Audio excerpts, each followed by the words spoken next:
we go.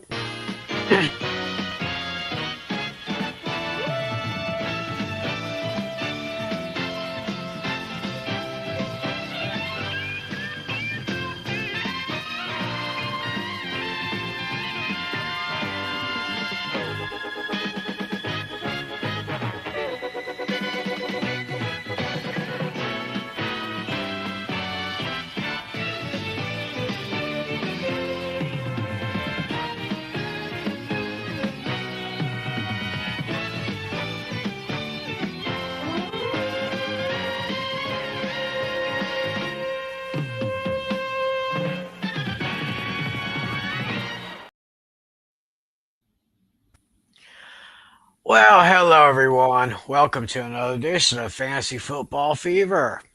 It is Tuesday night, December 2nd, 2025. Welcome to December, everybody. I don't know about you, but here in Northeast Texas, it has gotten cold. Really cold. I mean, autumn around here in Texas feels like it only lasts for maybe 2 or 3 weeks. But seems like already, like the old song said, winter is here again. Oh Lord! So the weather's getting colder, but the action is getting hotter. And of course, I've got my buddies here with me. Of course, I'm Tim McClelland. That, of course, is the host of Hook on Sports, John Flynn. This is our lead commissioner, John Natale. Gentlemen, how we doing? Yeah. Doing good. Yeah, this is the pivotal point. We're in the very last week of the fantasy regular season. This is where all the drama rolls. And I know for you, we'll get into to that because we have so much on the line because a lot of you are trying to figure have figure out what you need to do. For those of you who still don't know their destiny for the fantasy postseason and all that. So so I think the move going into this is playoffs. Don't talk about it. Playoffs. You kidding me? Playoffs. Exactly, Coach. That's what we're talking about. Of course, we'll be starting the playoffs next week, as well as I'm sure most of all of you fantasy players out there will be having your playoffs starting next week. Yep. But of course, before we can talk about next week, we got to talk about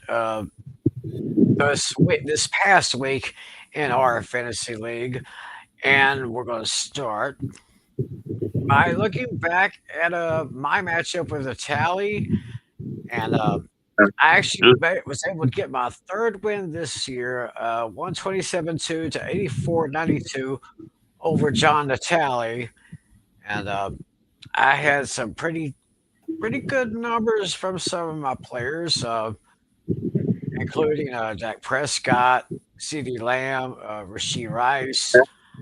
Got 19 points from my kicker, Jason Myers. Uh, Although Aaron Jones and Tyrone Tracy, they uh, they kind of underachieved this year or this past week. Uh, Zay Flowers was a real disappointment for me, but I do have something to say about him later on in the show. And looking on the other side here, Natalia's best players were Ashton Jeanty and Brees Hall, Chris Olave, and Roquan Smith. Uh, let's take a look at the bench players that we had. I think had Jared Goff leaving me 24-64. For some reason, I should have put in Jameson Williams, but I guess I forgot to at the last minute. But I don't know if that would have made any difference. It probably wouldn't have made any difference if I did start him or not. But he's been putting up some pretty good numbers in fantasy so far this year. And meanwhile, Baker Mayfield left John with about 14.6 on the table, and Kamani Vidal for the Chargers had 20.7. Xavier Worthy, 11.4. Marvin Harrison, 12.9. And David Montgomery had 12.8. So after that matchup, I got my third win. I'm 3-10. Natale is 6-7. And he's in the one interesting fight for that one spot in the playoffs here. Mm-hmm. Yeah, I noticed that Flynn's mic was muted a little bit there. And speaking of Flynn, let's go ahead and take take a look at his matchup.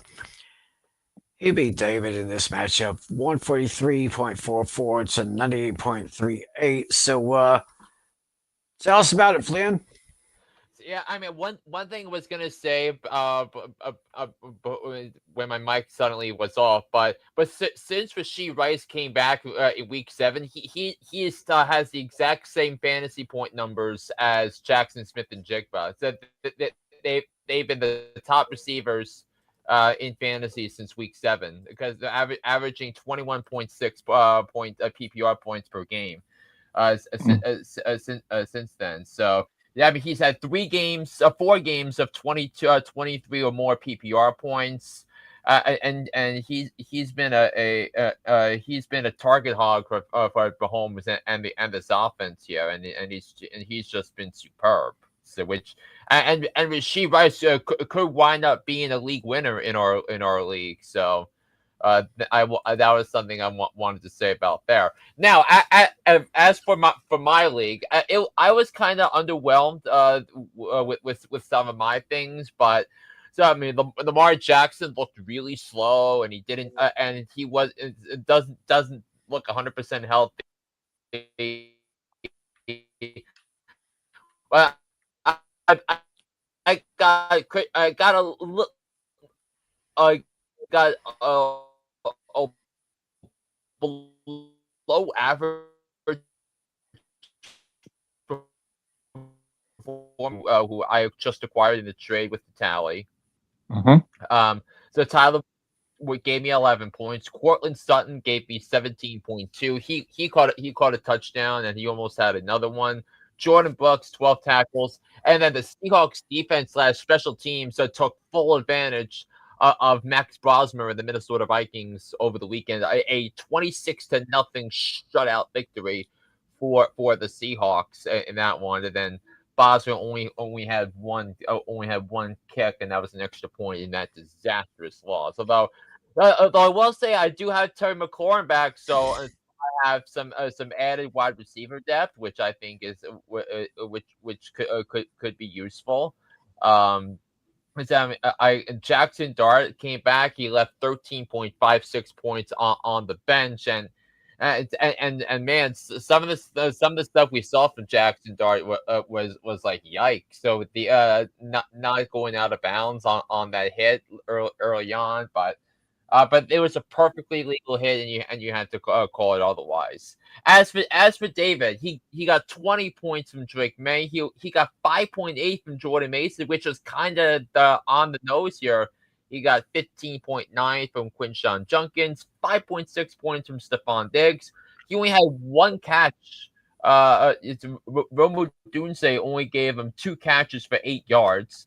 Evan Ingram, he had a solid performance against Washington, and believe it or not, that was his best fantasy performance of the season so far with 13.9. So it's disappointing. Theo Johnson had 5.9, but he should have had a lot more if he didn't drop that touchdown on a beautifully thrown ball by Jackson Dart. Robert Spillane, Patriots defense, 17 points, which helped with that punt return touchdown by Marcus Jones. And then he forgot to set his lineup. Jamar Chase, Devon Achane, Joe Burrow, George Pickens, Christian Watson, all left on the bench. So that's where that matchup. So Flynn now has 11-2, and David is 4-9. Yeah, and with this victory, I'm now the number. I for the fourth straight year, I clinched the number one seed in our fantasy league. Yeah, yeah, very nice, very very nice. Let's go now. Let's go to the battle between Andrew and Alex here, and Alex pulled off this victory 127.62 to 116.94. Looking at Andrew's numbers, 16.44 from Bo Nix. Saquon Barkley only got him 5.6. Derrick Henry 17.4. Lad McConkey 13.9. Chris Godwin 10.8. Deuces from Trey McBride. Trevion Henderson with 11.6. Over on the other side, Alex had Matthew Stafford 11.62.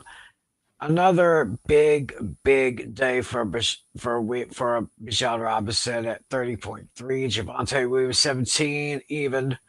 Brock Bowers got him 22.3.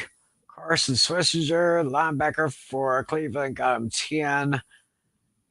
And 14 from his kicker. Andy Borregales. Andy Margalis. Now for Andrew, his bench players got 10.46 from Caleb Williams, 10 even from Cameron Dicker, 11 from Ramondre Stevenson, 11.1 from Debo Samuel, and Nick Bolton got him 11. Meanwhile, over on the bench, 25.76 big points from Jordan Love, Kyle Pitts Jr. at 15.2, Jacoby Brissett 19.64.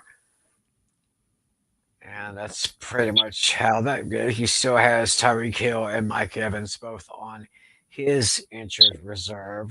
So for what I think the most surprising thing to me this entire weekend was that Saquon Barkley ended up with under 6 fantasy points, and I thought this was the perfect matchup for him to get right against the Bears defense that's had some issues stopping the run, but 13 he had 56 yards rushing, and it was the first time all year Barkley was held without a catch.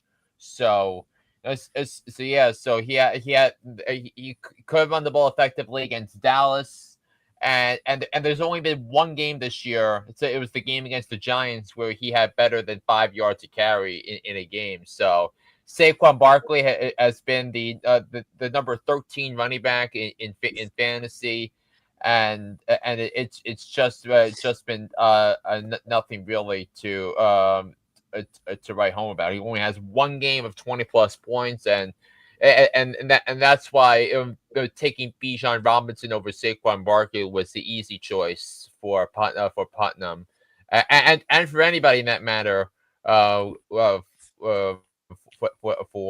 that matter, so you had that, and then I mean, you're starting to see why Brock Bowers was the highest rated tight end in fantasy this year. Because he's been much better since he came back from injury.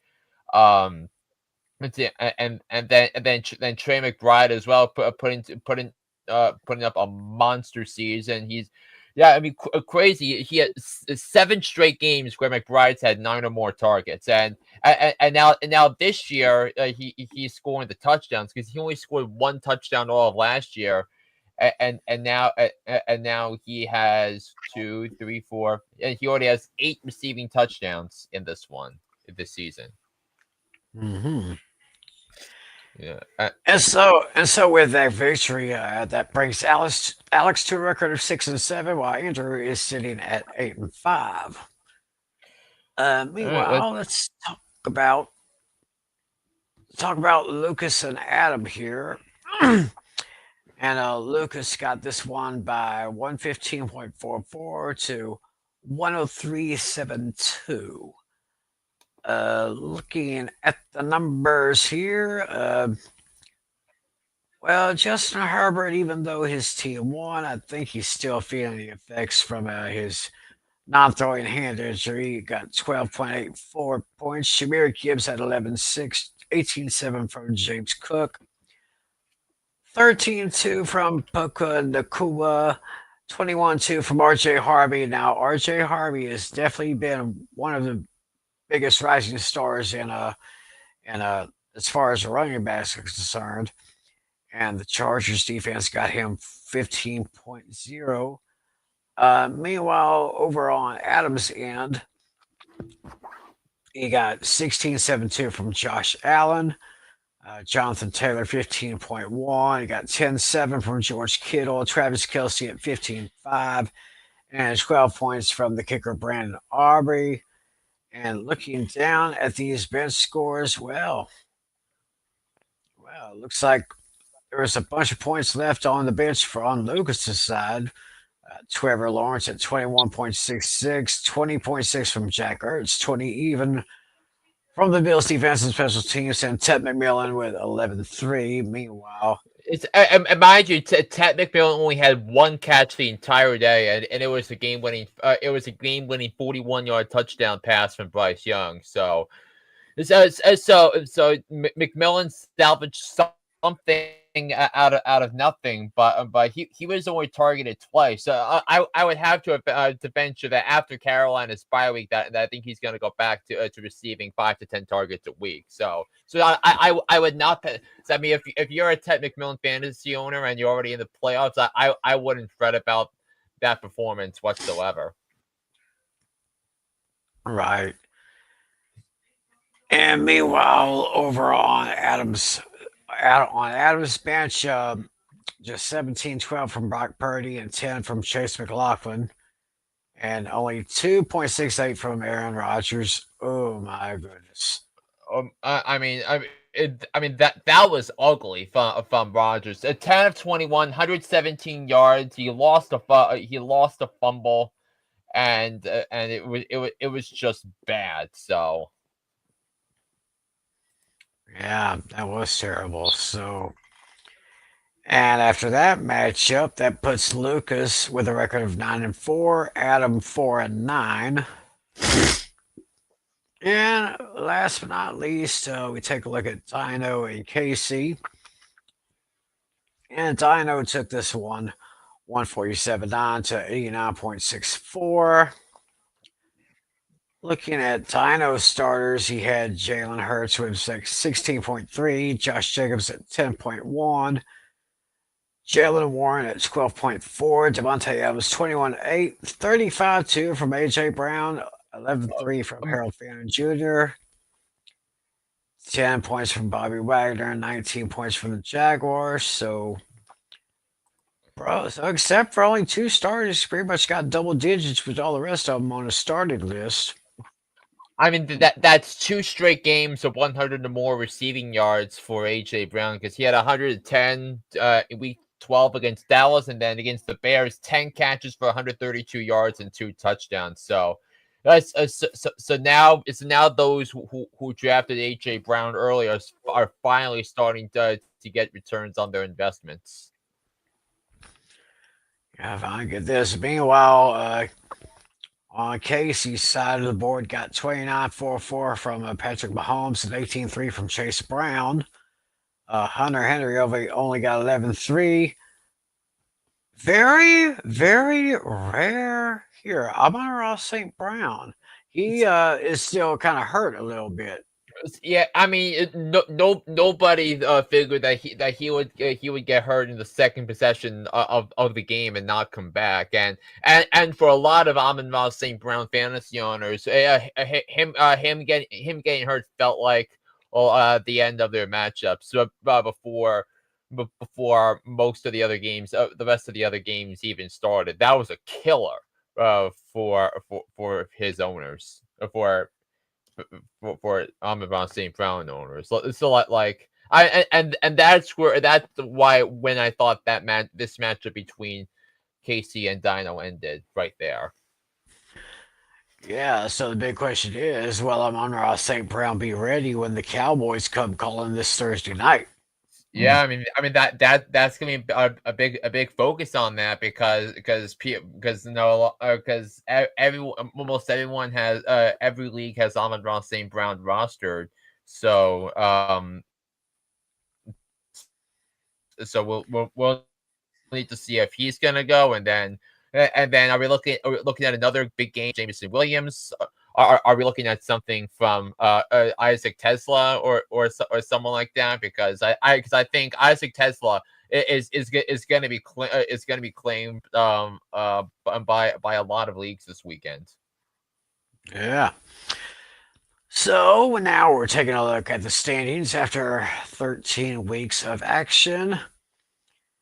And yes, it is true that that that our friend Flynn once again has clinched the playoffs, clinched the division, clinched the first round bye, and it looks like Andrew has already clinched his first round bye as well. Yeah, So so Andrew is locked in as the 2 seed in our league, and I'm locked in as the 1 seed in the league. So Team America, Lucas, and Wisconsin Pizza Rolls, the Dino. So they'll be looking at who's going to be the 3 or 4 seeds. So that's what's going to be settled this week, and then it leads to three teams left because David and Adam got eliminated from postseason contention with their losses this week. So Adam is in with the win, and if Adam wins, the loser of the matchup between the Natale and Casey is out. hmm. So because if Casey beats Natale, then both sides would be 6-8, but Casey would have the head-to-head sweep. Mm-hmm. Right. Yeah. So I guess we let's now go to look ahead. week 14. Yeah, Yep. and we'll start with the matchup between Natale. I'm gonna go to let's go to box score here. So And Casey's the we last have person that. that I wanted to So play. the first matchup we will look at is the one. Yeah.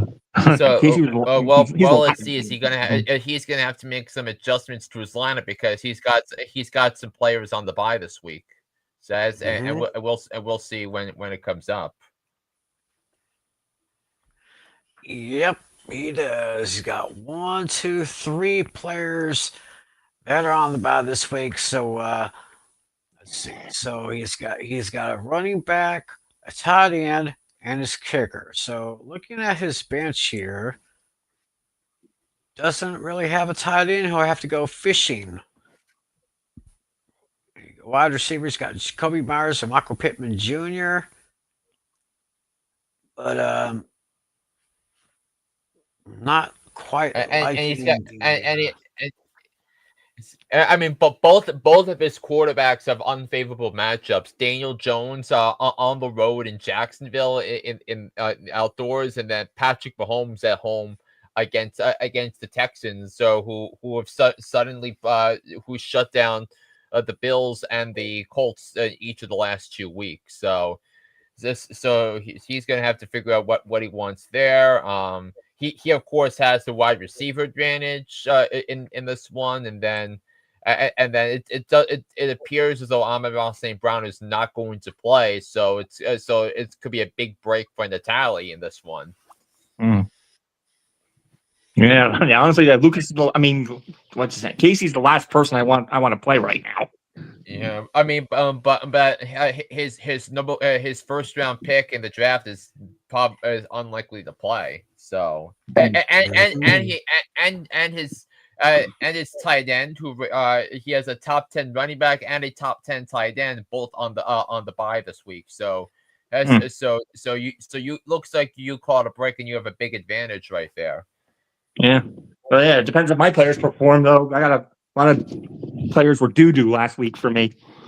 Yeah, I mean, and now you got Ashton Genty going up against Denver. You got you have you're hoping for a bounce back from a Mika Buka. But the other good news you have, Natale, is that you have Chris Olave to put in at wide receiver. Thanks to the trade we made. Yep. Yeah, that panned out. Yeah, it didn't really matter in the wins, but Olave got 4 points more than Robinson. Yeah, yeah. So yeah, And look who I got waiting in the wings at the bottom, just in case. it's I yeah. got a secret weapon on the way. Yeah. You have Amari and Hampton, but so Yeah. but the question is how much is he going to play, and he's Mm-hmm. and because Vidal has done such a good job recent days, are they going to ease Yeah. him in? So I think that is the big thing, but. So, but if the Chargers decide to throw him back in on a regular Yeah. workload, that's gonna be a major boost for Yeah. you Yep. going forward, and make your team one of the more dangerous teams in the Yeah. in our league playoffs. Yeah. But if Hampton's ruled out again, I'm definitely starting Vidal because right now the current plan is for me probably to put one of those guys in instead of Marvin Harrison. Marvin Harrison probably will not be playing from what we've been told so far. Yeah, but I mean Marvin Harrison Jr. did play last Yeah. week, and he had 6 catches for 69. So But yeah, he got injured so again, so we'll see. yeah. Yeah, he Yeah. had the heel injury, so we'll have to see Yeah. about that. But Yeah. so, but I'm not if yeah, but if he does play, he definitely someone I would consider starting. So yeah. I'm a I, little scared to start Genty. I'm a little scared to start Genty because of Broncos defense. But he did score but a touchdown against them last time. yeah, and I mean that was the only touchdown for the Raiders in that game. But yeah, but he had a 24-point performance against Cleveland and just 12 points against the Chargers. Although he does have 20 receptions over his last Mm-hmm. 3 games. So Yeah. he's been cooking on the PPR front. So Yeah. at least you have that. Yep. And All right, so now, Tim, your hold matchup. on. Oh yeah, we're going into my matchup, and looks like David is really going to have to do some reassessing with his team. 1, 2, 3, 4, 5 players on the bye. Uh, and because it's the Patriots, and the Patriots are on the bye this week, so. But Right. I mean, both of you are eliminated from postseason contention anyway. So So basically, we're just playing for bragging rights in this, at least in this matchup, anyway. Yeah. and looking for potential seeding in the consolation bracket. So Right. but we'll still look at the numbers anyway. Dak Prescott, that he's projected 20.3. You got Rasheed Rice. You got, although he does have a tough matchup against the Houston Texans. We'll have to. So Aaron Jones is definitely questionable. So that means are we going to see more of a Jordan Mason type of game? We'll see. But if Aaron Jones is in, you'll definitely probably want to start him against Washington's porous run defense that just gave up a lot to RJ Harvey on Sunday night. So we got that. Then Jake Ferguson, Jameson Williams. It would have been perfect for you if you were still in the race, because he's lining up to be the number 1 receiver for the Lions on Thursday night. But unfortunately for you, Tim, it's just not enough. So Right. So me and David just playing for pride. Yep. yeah. So could this be a potential semifinals preview in our fantasy league? Oh, well, let's just see. Now, in their previous matchup, they met in week 5, and Andrew won that one by a score of 120.78 to 109.84. This time, right now, the projected total is 151.3 with Lucas and Andrew at 126. And take a look at these matchups here. Let's see. Derrick Henry against the Steelers. I could see I could see good numbers from Derrick Henry because of course that Steeler defense is just kind of, I guess you could say, what word am I looking for? Discombobulated, I guess. And it looks like Lucas's side is very good. Herbert, of course, questionable. Still with that non-throwing hand injury you got there, but he's going up against a Philly team. Not only does he have Herbert, but he also has the Chargers defense special teams on his lineup here. Yeah. Let's see. Well, it looks like CJ Stroud projected at 16.7, DK Metcalf at 12.2. Going up against that tough Raven defense there. So hopefully Andrew can make some adjustments here. Have a look at that. Chris Common gets to one side. Trey McBride, maybe, but that Rams defense is one of the best in the league right there. Rams are probably one of the best teams in the NFC right now. I mean, they've been doing it with not much sizzle, but a whole lot of substance, and that's what really counts right there. So, looking down at his bench players, he's got two of those on the bye, so he won't have to worry about them. So we'll just have to see what happens in that matchup. Next, let's go. Where are we going now? Adam and Dino. They met back in week 4. Alex and you're looking at Adam and Dino. Okay. Yep. Yeah. Previous matchup was back in week 3 where Dino took that one 139-14 to 133-32. Right now, Dino is projected at 140.1, Adam at 122.3. And it looks like most of the check marks are, of course, over on Dino's side of the board.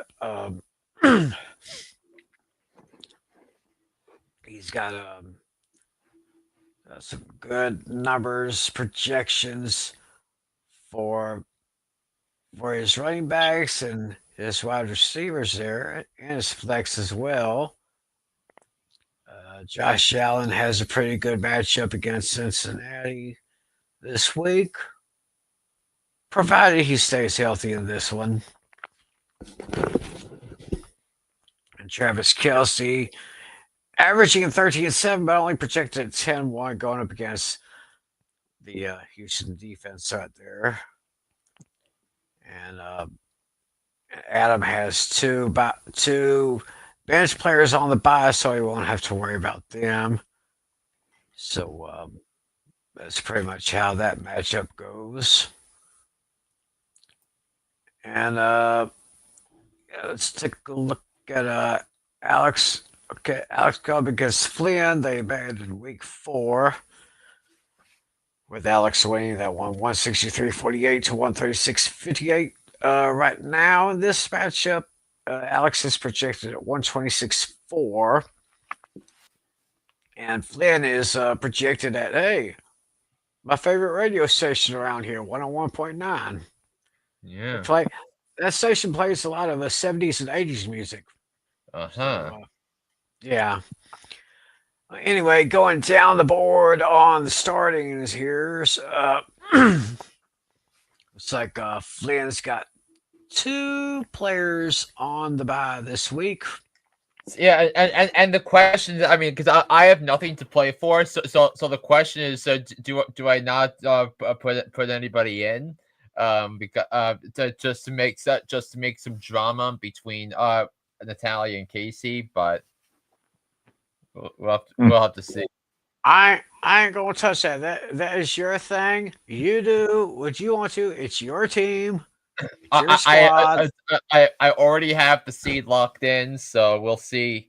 So if I decide to make changes, so you could be basically abducted by aliens this week, and it won't harm you. Right. So, and of course, on Alex's side, good with his quarterback, his two running backs. Got Waddle in there going up against Jets. Got Bowers, Brock Bowers against the Broncos. I'm not sure about that one there. Eagles defense going up against the offense for the Chargers. That'll be interesting to see. I mean that's gonna be an interesting matchup because the Chargers didn't have a pass rush to worry about and like that's why they were able to win so convincingly without their two tackles. It's a much different case this week against the Eagles. So we'll see how that factors in terms of sack numbers, trying to force takeaways. We'll see how that pans out for the Eagles defense. So that could be a favorable matchup for Putnam. Mm-hmm. So, yeah, that's basically how that looks here. Yeah, Flynn, like you said, you got one on the bye and empty spot. So, yeah, I probably wouldn't worry about doing anything. You've already got the number one seed, so you can just cruise the rest of the way until the playoffs get here. So yeah, we have some hot topics to talk about. First of all, I would like to give a huge congratulations to Josh Allen. Many people may not heard this, but he just broke Cam Newton's record of most rushing touchdowns by a quarterback. Yes, he did. But that's all I've got to say about that. But anyway, nice job, Josh Allen. And so what else do we have here? Oh yes, it looks like I don't know if it's going to help anyway, but it looks like the Pittsburgh Steelers have cut their quarterback Darius Slay, but on the flip side of that, they decided to sign the recently released Adam Thielen. Yeah, you know what that means. Yeah, I know. I gotta make a new one because he's wearing an old uniform. But go ahead and play it anyway. All right, new uniform. We'll see. We'll see what it is. Hookah shaka, hookah, hookah, hookah shaka, hookah, hookah. Oh yeah. Yeah, I know that picture's outdated. I'll have to update that pretty soon.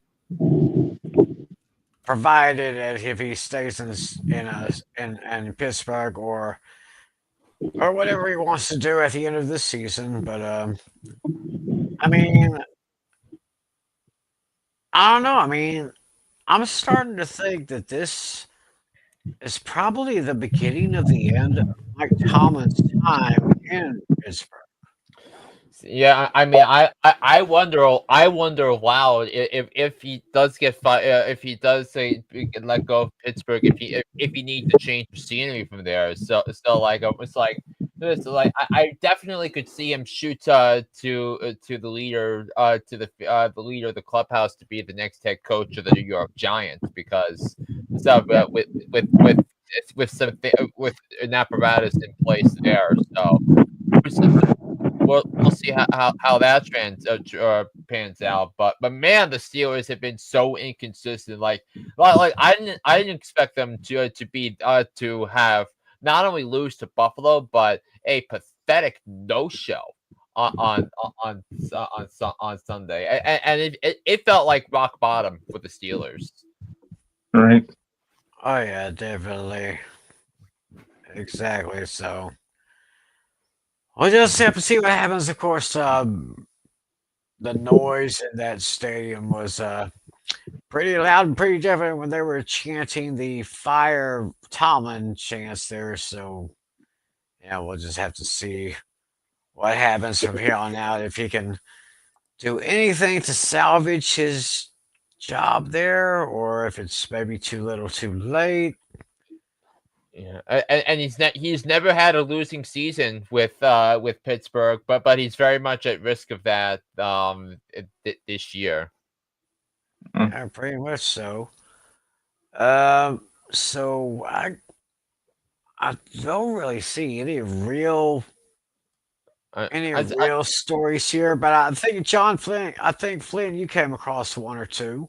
I see, yeah, I think there was a big an interesting one regarding the Panthers running back situation. Because Regal Dowdle has kind of taken a step back in production the last couple of weeks, and now we're starting to see a rise again in Chuba Hubbard. So if we pull up the Panthers numbers, in their surprise victory against the Rams, that I did not see that one coming, but the Panthers defense forced three turnovers in that one. So Chuba Hubbard had 17 carries for 83 yards and 124 all-purpose yards and a touchdown, while Rico Dowdle had 18 carries for 58 yards and 21 receiving yards on 2 catches. So and Chuba Hubbard in his last suddenly got a burst of touches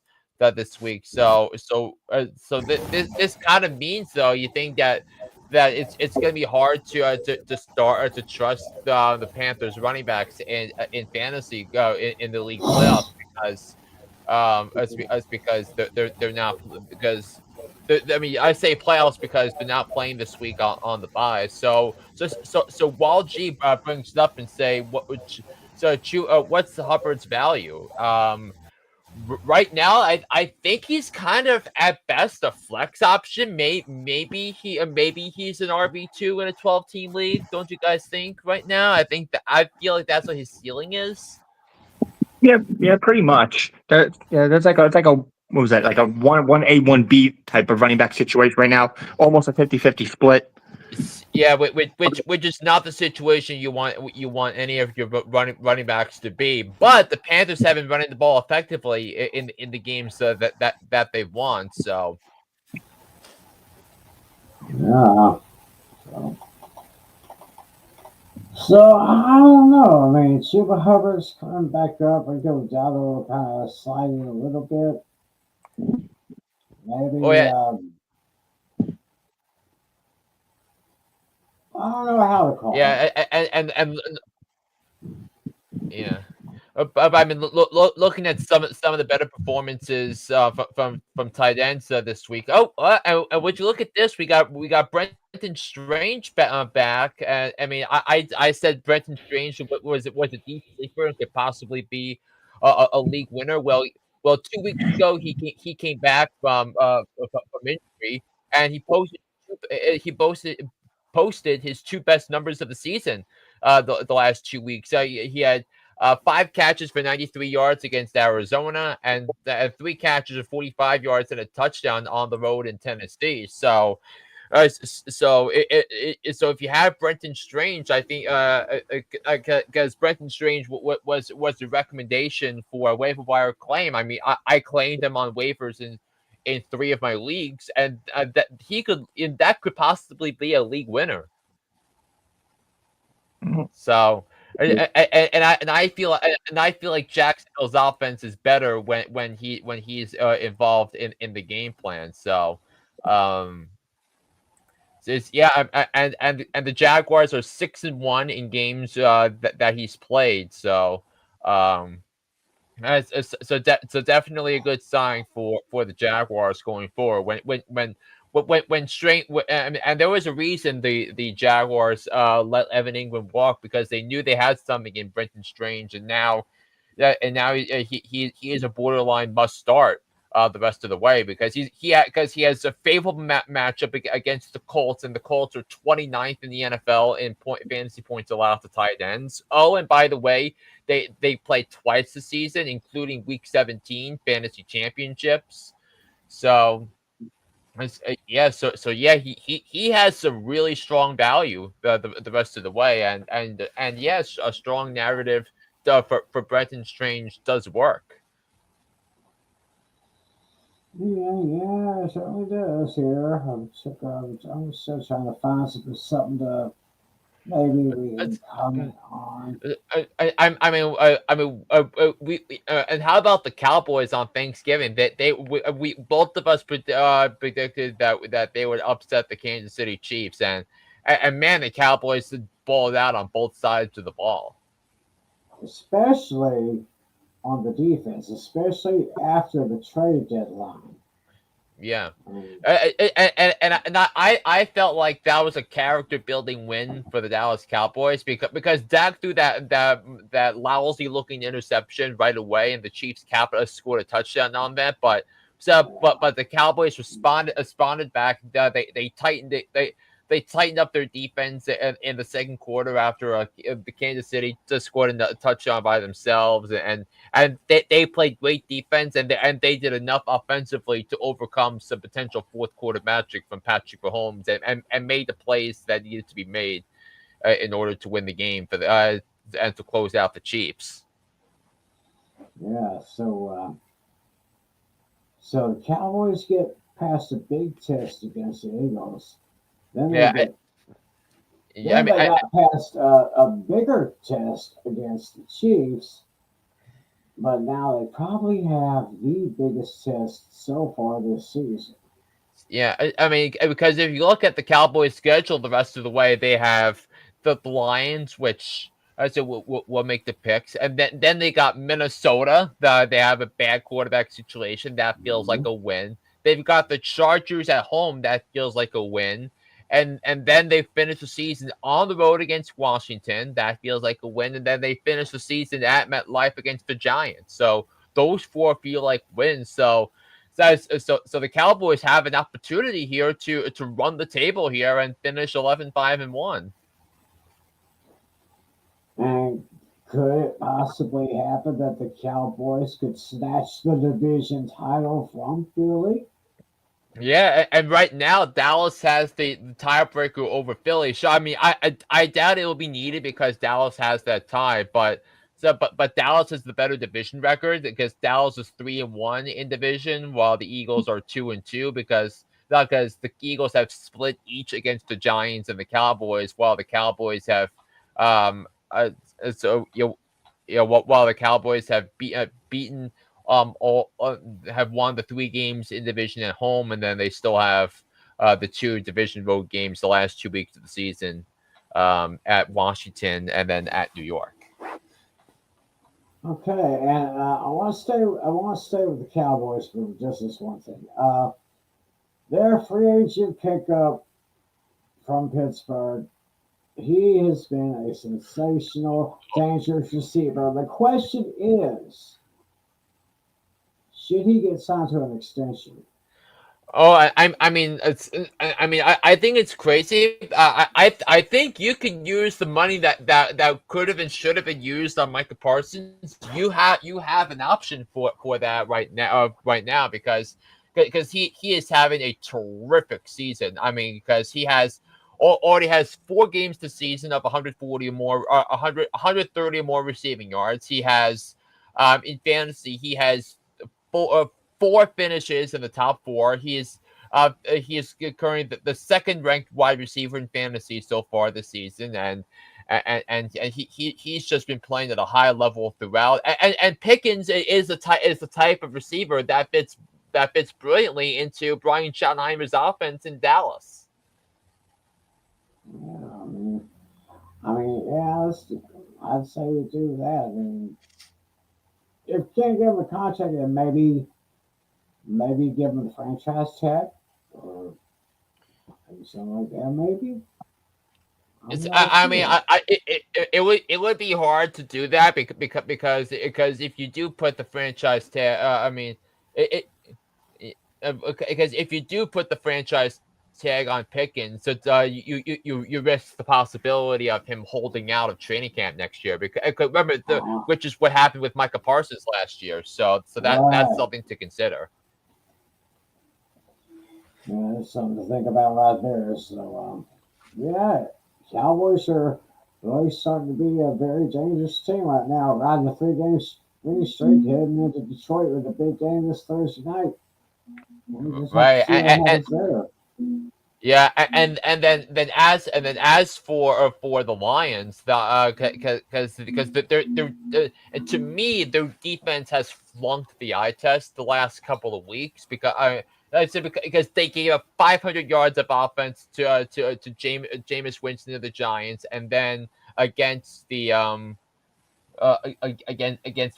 against the Packers that they let Jordan Love carve them up, and Jordan Love had the highest PFF rating last week among quarterbacks. His PFF grade was 92. And I thought he was great. He made some high leverage throws. He made some gutsy throws, and Jordan Love has been playing at a high level this season, and he's a big reason why and so why the Packers are where they are. He's having a terrific season. 23 touchdowns, 3 interceptions.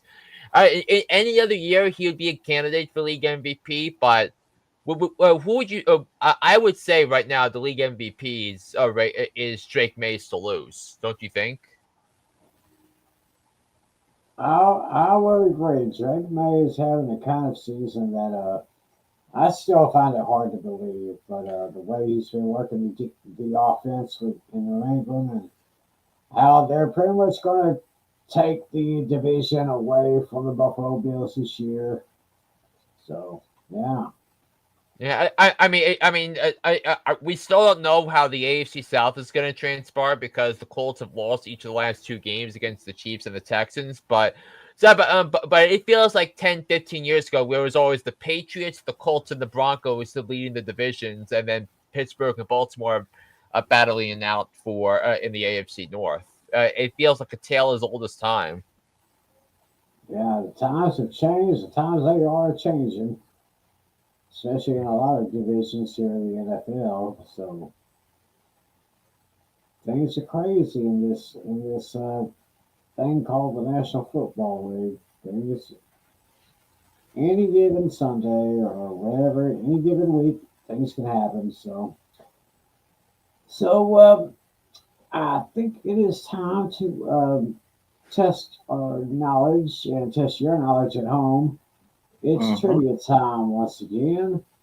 So I have a question. I think Natale said he had a question. Yep. And Flynn had a question today. Yes, Yep. Flynn's question. In the Super Bowl era, which team defense finished with the fewest interceptions in the season? Yeah, it's because right now the Jets defense has 0 interceptions this season. So they were breaking on. They be the first team since 1932 to have no interceptions in a season. So so in the Wow. Super Bowl, but one team at the Super Bowl era that finished the year with 2 interceptions in a season. So which team is that? Team finished with the fewest interceptions in the season.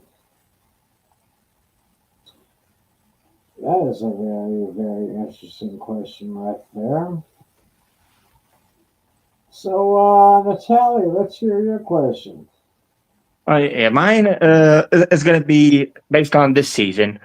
So far, which running back this season has had the most lost fumbles? I'm being very specific. Lost fumbles, not fumbles in general. Fumbles that were actually lost. You know how there's like fumbles and then fumbles lost? Yeah. I'm solely based on fumbles lost. There's actually a tie between 2 people, but I'm only asking for the name of one. Okay. Fumbles lost. Yeah, among all the running backs this season. Okay. Interesting question there. Mm-hmm. Now my question was kind of like last week. It was Thanksgiving related. So here's my question. As we all know, Lions and Cowboys pretty much have a Thanksgiving game every year. Total appearances, Lions 85 since they started their Thanksgiving back in, well, I think, the 40s or 50s, I can't remember. Cowboys started doing their Thanksgiving games in 1966, and since then they've had 58 appearances in Thanksgiving. Now, and they started having Thanksgiving night games in, I think, I want to say 2006 Mm-hmm. or somewhere around that time. Mm-hmm. Now, there are two teams in the league who are tied for third place with the most appearances in Thanksgiving games. Can you name both of them? Okay. If you're thinking the right way, I think y'all might get this one. You might Yeah. get both those answers. Yeah. Yeah. Well, I know. I know one team that it's definitely not. Huh. Okay. So we'll be thinking about the answers to those questions right now. Since this is for most of us fantasy players, the final week of the regular season fantasy. Some of you are going to need a little advantage going into your final week. Some of you have playoff seedings at stake. Some of you have playoff spots that are available. So we're going to try to help you out as much as we can with starts and sits. And why don't we start with Mr. Flynn here? Yep, there we go. Last week of the fantasy regular season, I have some suggestions for you when it comes to that regard. So my fantasy said, and this is unfortunate because he's just coming back from injury. My sit of the week is Amari and Hampton of the Chargers, and I say that, I mean, there are two reasons why. One, I think it's going to be hard for the Eagles against the Eagles defense. So that's definitely going to tighten up their run defense after getting spanked by the Chicago Bears. But also, for someone who was drafted highly and was considered a must start before he got hurt. Yeah, he unfortunately is could be in a handcuff situation with Kamani Vidal. So I would unfortunately think that that he'll be on should be on the bench for you in week 14. But it would be interesting if he makes the playoffs and is able to do stuff over there. So that's yeah, that's my set of the week. My sleeper pick of this week. I'm going to go. I'm gonna. It feels like running back is kind of the theme. Also, another person I would say, because I'll probably do two for each. Another set, in my opinion, is going to be Woody. It's going to be it's going to be Woody Marks of the Houston Texans. So I don't like his matchup against Kansas City. It's a tough matchup, and the Texans offensive line, they've been playing better, so but even in the games that the Texans have won, Woody Marks has finished outside the top 25 weekly in each of the last 3 weeks, in favorable matchups against Tennessee, Buffalo, and Indianapolis. So I would definitely put him on my bench for that. Yes, so my fantasy sleepers for the week. One, I have Jordan Mason. That's if Aaron Jones isn't able to go on Sunday against Washington, which that would be a golden matchup for him because Washington has struggled so much against the run this year. It would definitely be a matchup you definitely don't want to sleep on there. I also wouldn't sleep on Devin Neal, the running back for the New Orleans Saints, because he's got a matchup against Tampa Bay. Even though Tampa got Vita Vea back, that the Bucks have struggled against the run for most of the season. So I could definitely see Devin Neal getting some points, even with the potential return from Alvin Kamara over there. So. And of course, I have have 3 starts this week. I have a running back, a wide receiver, and tight end. So my fantasy start of the week at tight end is Brenton Strange of the Jacksonville Jaguars. So he has come back and he's in big and is given a boost for Trevor Lawrence's offense. Trevor Lawrence has looked better the last couple of weeks thanks to having his third year tight end back in the starting lineup and being and producing there. In terms of wide receivers, I think an easy one is Jameson Williams because he's going up against the Cowboys, and I feel like that game is going to be a shootout. So with that, he's definitely my must start of the week at wide receiver, and then at running back, my start of the week is Breece Hall of the Jets because Breece Hall has been playing better in recent weeks because he's been a top 24 fantasy finisher in 4 of the last 5 weeks. He just ran for a touchdown last week against Atlanta, and now he's got a much better match, a pretty favorable matchup against the Miami Dolphins coming up on Sunday. So yes, so my starts of the week are Bijan Robinson, Jameson Williams, and Brenton Strange. Wait, hold on.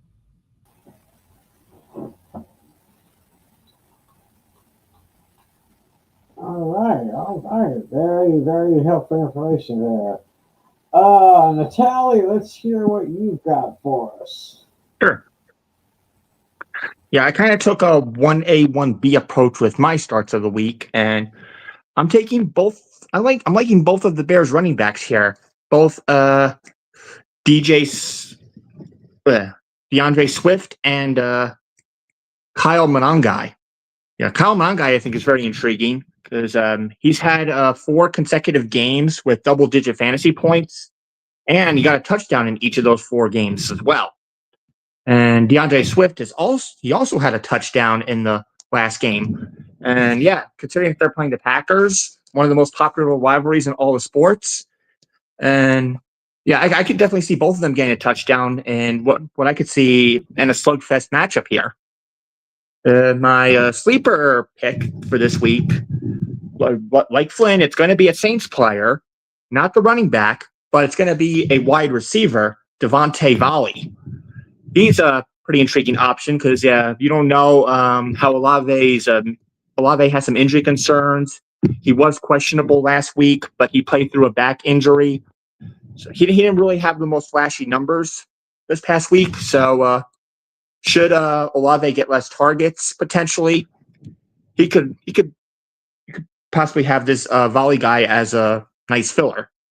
And my sit of the week this week is going to be Jordan Addison of the Minnesota Vikings. Yeah, he's had a horrendous season. He hasn't had double-digit fantasy numbers in quite some time. And sure, yeah, Washington is bad too, but this is going to be an ugly game for all the wrong reasons. This is going to be a low-scoring game, and especially with an undrafted quarterback at the realm now, you don't know what you're going to get from him. So I would be wary of starting any Minnesota Vikings wide receivers for that matter. Even Jefferson, I'd be worried about. I mean, sure, Jefferson will probably get some decent numbers here, but Addison, extremely unlikely. Hawkinson, extremely unlikely. So I would avoid all Vikings wide receivers, with the exception to Justin Jefferson. But even he might have a rough game. So there you go. The recap: I would start any of the Bears running backs as a late flyer, Devontae Volley, and sit Jordan Addison. Very nice. Very nice. All right, so Tim, you have yours. Well, I have one start and I have one sit, but with my start, I would go ahead because, well, namely, I have Zay Flowers as a start for this week, but you could pretty much start any type of wide receiver you have for the Ravens. I mean, their opponents this week, the Steelers, I see that they've allowed the most yards against any wide receivers They have allowed 2,061 yards against wide receivers, and that's not good, especially with that discombobulated Steeler defense that the Ravens will be going up against this week. So I put Zay Flowers in.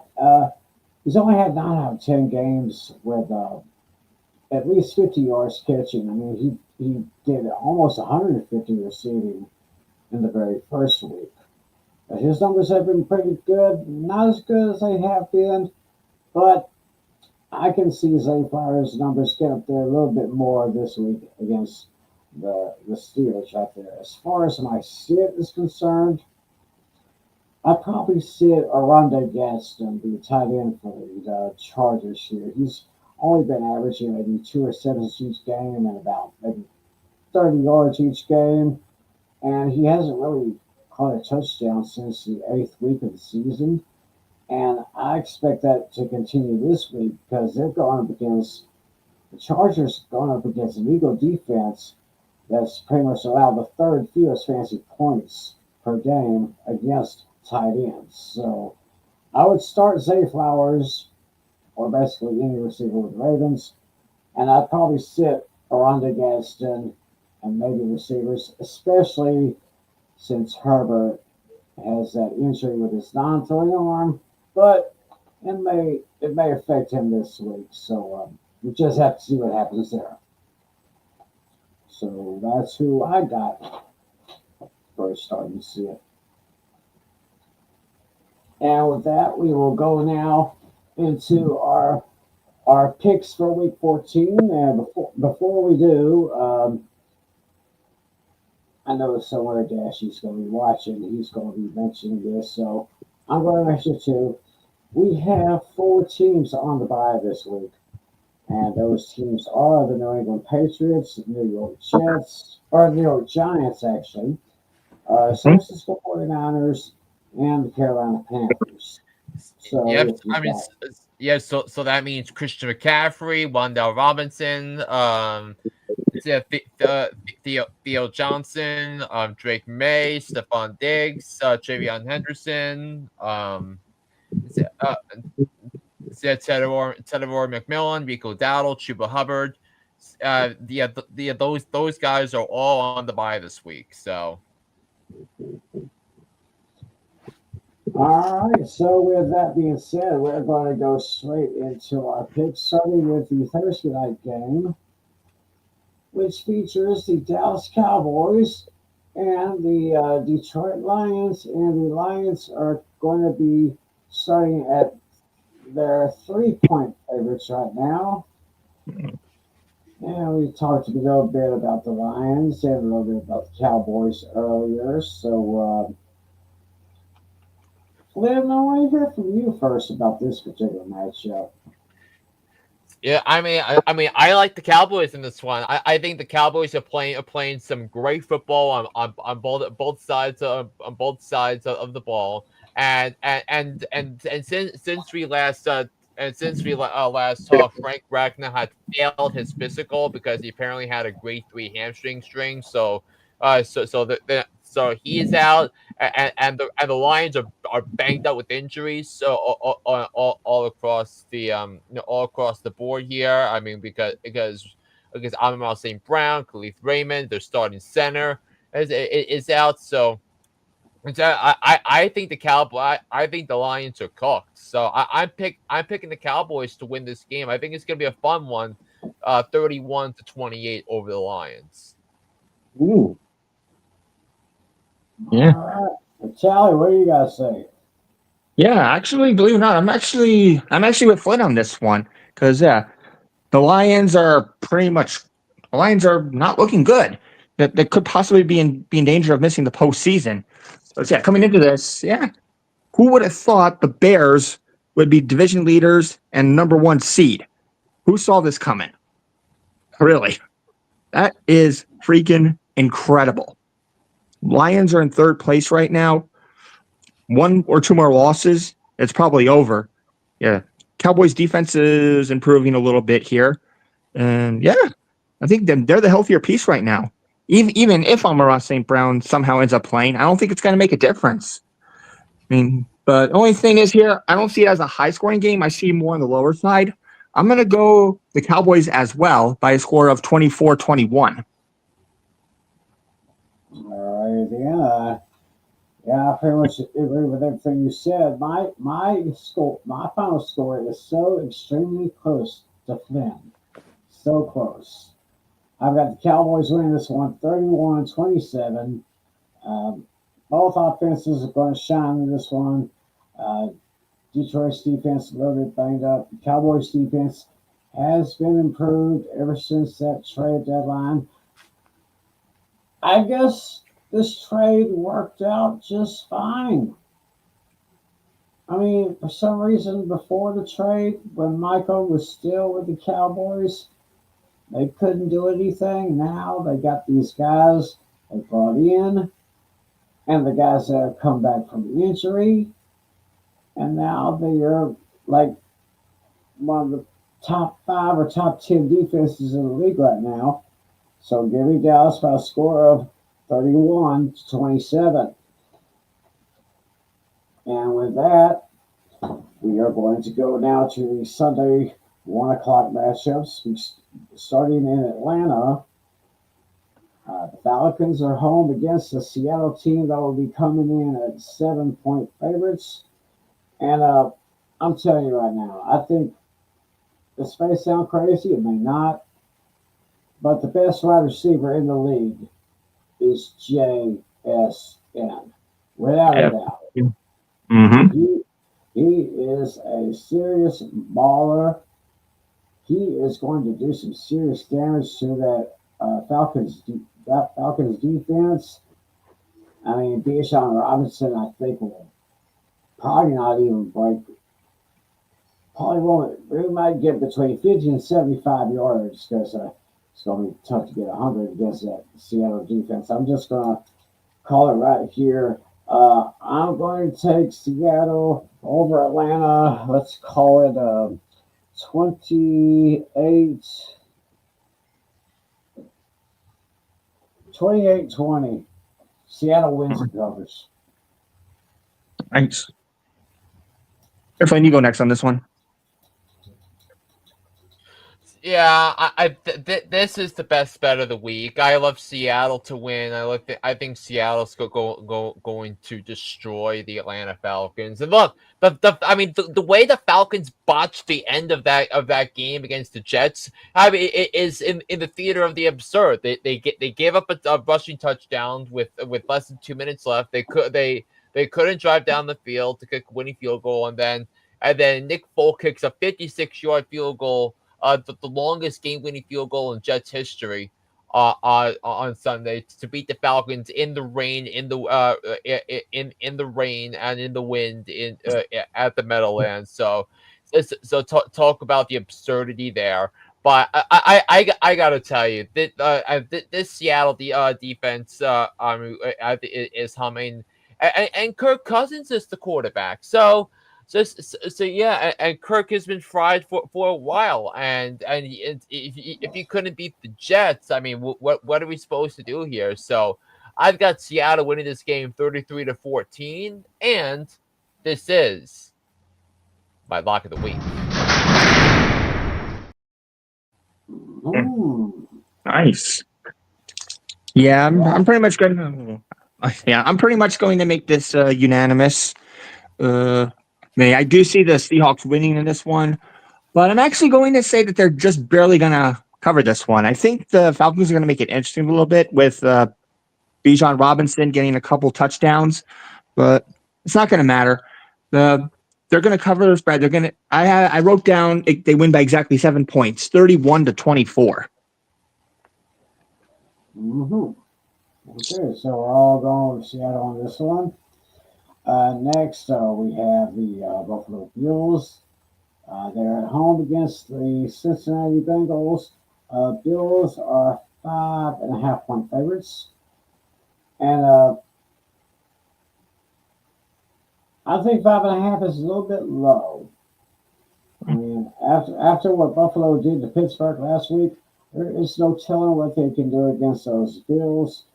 I mean, this is going to be one tough game for Cincinnati going against that great Josh Allen and going against that Bills offense, which is pretty darn good. I'm taking Buffalo over Cincinnati by a score of 27-13. Yeah, I'm also gonna take Buffalo here. This is pretty much the Bills' last chance to get things right. They're also in danger of missing the playoffs for probably the first time since like 2012, 13, something like that. Yeah, this elite franchise. Yeah, this elite franchise is in trouble, and yeah, if they lose to the Bengals, this is an embarrassment for the franchise. The Bills should be able to beat them pretty easily here. I have them winning this one 28-20. I'm grabbing the point with the Cincinnati Bengals, guys, because again, I think Buffalo's going to win. I think Josh Allen is going to have has a good matchup against the dreadful Bengals defense. But that Bills Steelers game was all about Pittsburgh and their embarrassment on Sunday. And look, Cincinnati has Joe Burrow back, and the Bengals are a better team. Obviously, when Joe Burrow is a starting quarterback, I mean, so Joe Burrow's undefeated this year. So I think Cincinnati is going to be in this. I think Chase Brown's going to have a big game. I think Jamar Chase is going to have a big game against the Bills defense that isn't as good as they think they are. So it's going to be a competitive game, but I think Josh Allen is going to turn into Superman and lead the Bills to victory. I have them winning by a score of 31-28. Actually, 33-30 is my final score pick for this game. Interesting there. All right. Now we go to one of my favorite rivalries in the NFL. It is the Steelers and the Ravens. That will be in Baltimore, and the Ravens have a 5. Ravens are picked by 5.5. So Flynn, what do you see in this Pittsburgh-Baltimore matchup here? I mean, I really want to grab the points with Pittsburgh because I don't think Lamar Jackson is healthy, but I think the Steelers are broken. I mean, Aaron Rodgers is turned into a pumpkin. He hasn't been efficient. The Ravens actually have healthy dudes on defense again, and I thought that Cincinnati Baltimore game was more about the Bengals' ability to win games with Burrow, and I think this is going to be and Baltimore coming off a loss. I mean, you don't want to face Lamar Jackson coming off a loss, so yeah, I'm gonna pick Baltimore to win this game. Now, I do think this is gonna be a running type of game for the Baltimore Ravens. So and Pittsburgh really is having trouble running the football. So and the Steelers only scored 7 points against the defense that wasn't great, but I trust Baltimore more. They have a better roster. I'm picking the Ravens to win this game 24-13. Yeah, division rivalries here can be very tough to call. Yeah, who would have thought that this division was messy? I believe. Wait, correct me if I'm wrong, but aren't the Ravens in first place with a 6-6 record? Let me see. So officially Pittsburgh. Officially Baltimore's in first place in the division. Yeah. Oddly enough, yeah. Somehow, despite the Ravens' mess, they're in first place with a 6-6 record. Could they potentially win the division with a record under 500? That remains to be seen. But yeah. Jackson's hurt. The Steelers' offense is all over the place. Their defense is doing all right. They're hanging in there. I'm actually going to grab the points here with this one. This is not my point spread game of the week, though.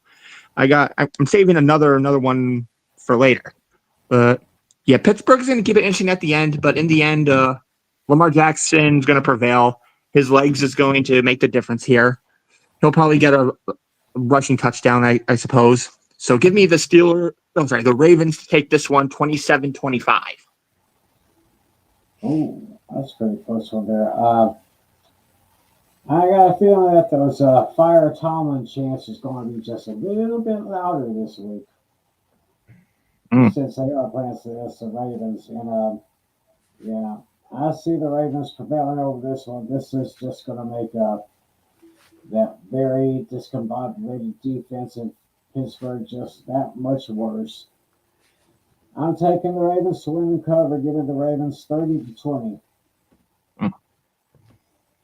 Yeah, that bad man's just going to have another bad day. Now, with that, we go now to the Cleveland Browns at home against the Tennessee Titans. And this one, Cleveland comes in at 4-point favorites. Glenn, this is an ugly game. In fact, this is so ugly. This is my garbage game of the week. This is just so ugly. So. Yeah, is it yours too, Natale? It almost was. I was tempted to do it, but I've already used the Browns and the Titans before, so it was like 51-49. I had to tip the scale, but this one was my runner-up. I do have a different one in mind, though. Yeah, but I'm playing this for both myself and Timmy.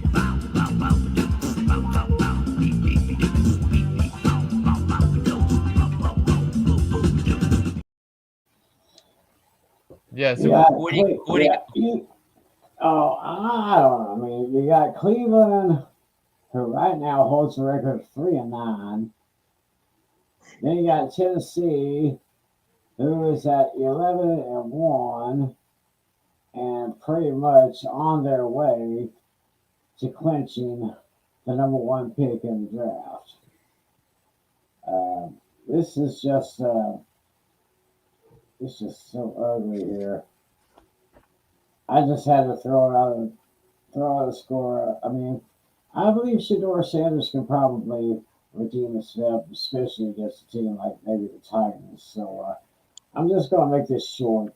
I'll take Shedeur Sanders and the Browns over those Titans by scoring 23-17. Yeah, go ahead, Flynn. I mean, I mean, Shedeur. I mean, I was right on Shedeur Sanders. He turned back into a pumpkin. So last I knew that performance against the Raiders was a joke. 2 weeks ago because of the short passes turning for touchdowns, and he still is not a starting quarterback to me in the NFL. So by default.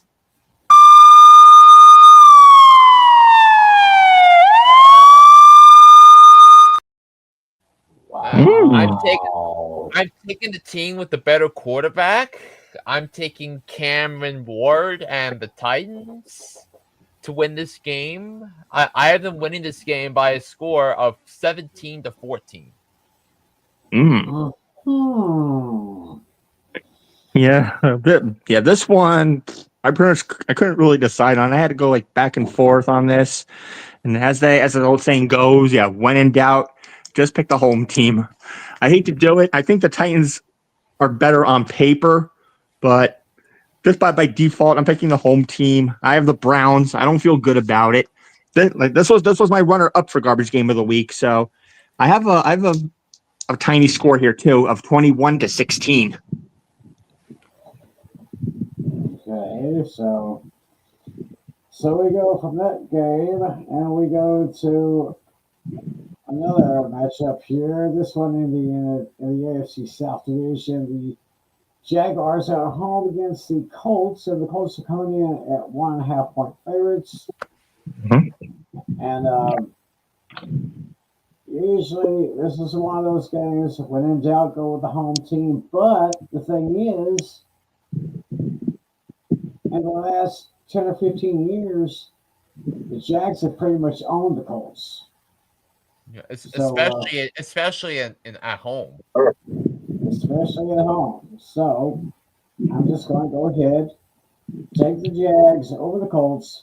This will be a close game. 27-24. I'm taking the Jags. Yeah, I'm with you on this one, Tim. The Jaguars look like the healthier team right now. You have Daniel Jones is playing through an injury. Yeah, he hasn't been the same since he was in the beginning of the season. And yeah, their wide receiving core is wishy washy right now. You don't know what you're going to get from Alec Pierce or Josh Downs or even Michael Pittman Jr. I mean, their defense is doing all right. They're hanging around, but yeah, right now, yeah, the Jaguars look healthy. Lawrence is back to his old self. He's slowly getting back to the thick of things. So yeah, I have the Jaguars winning this one 26-20. I mean, I can't stress enough how much I love the Jacksonville Jaguars to win this game. I mean, again, as I mentioned, the Jaguars are 6-1 when Brenton Strange plays, and Brenton Strange is one of my starts of the week. Sure, Trevor Lawrence is a better quarterback when Brenton Strange is involved, and I think the Colts look bad. They lost at home to the Houston Texans last week, and if you look at Jacksonville is a little banged up on their defensive line, but they can still get to the quarterback, and I'm gonna pick the Jaguars to win this game. Also, another underrated start to consider is Brian Thomas Jr. I think he's going to have a good game as well. So, yeah, I'm going to take the Jaguars to win this game. But I have them winning by double digits. Jags 24-13 over the Colts. Wow. All right, and now we go. Next game, we have the Washington Commanders against the Minnesota Vikings. Game at U.S. Bank Stadium in Minneapolis. Vikings are coming in at 1.5 point favorites. Two teams that have quarterback problems, but for slightly different reasons. One is hurt, and the other is just bad. Mm-hmm. So, but I got a feeling here that again, can't pick a winner, go with the home team. So even though J.J. McCarthy is bad, I just don't quite think he is the kind of quarterback that the Vikings are looking for right now. But I got a feeling that they might pull this off slightly over the Commanders. I'll take the Vikings over the Commanders 27-23. It's going to be close. Mm-hmm. And I'm just going to cut to the chase and say this game ended up being my garbage game of the week. Ah, okay. So it's Vikings.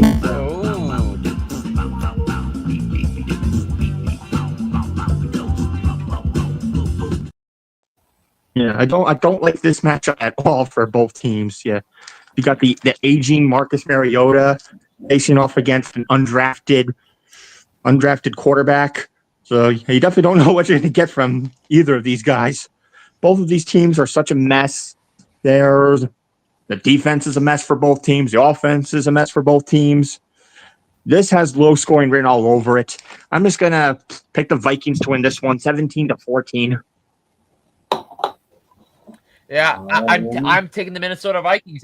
I think the Vikings are the better team here. And two things to consider. One, the Vikings have faced so the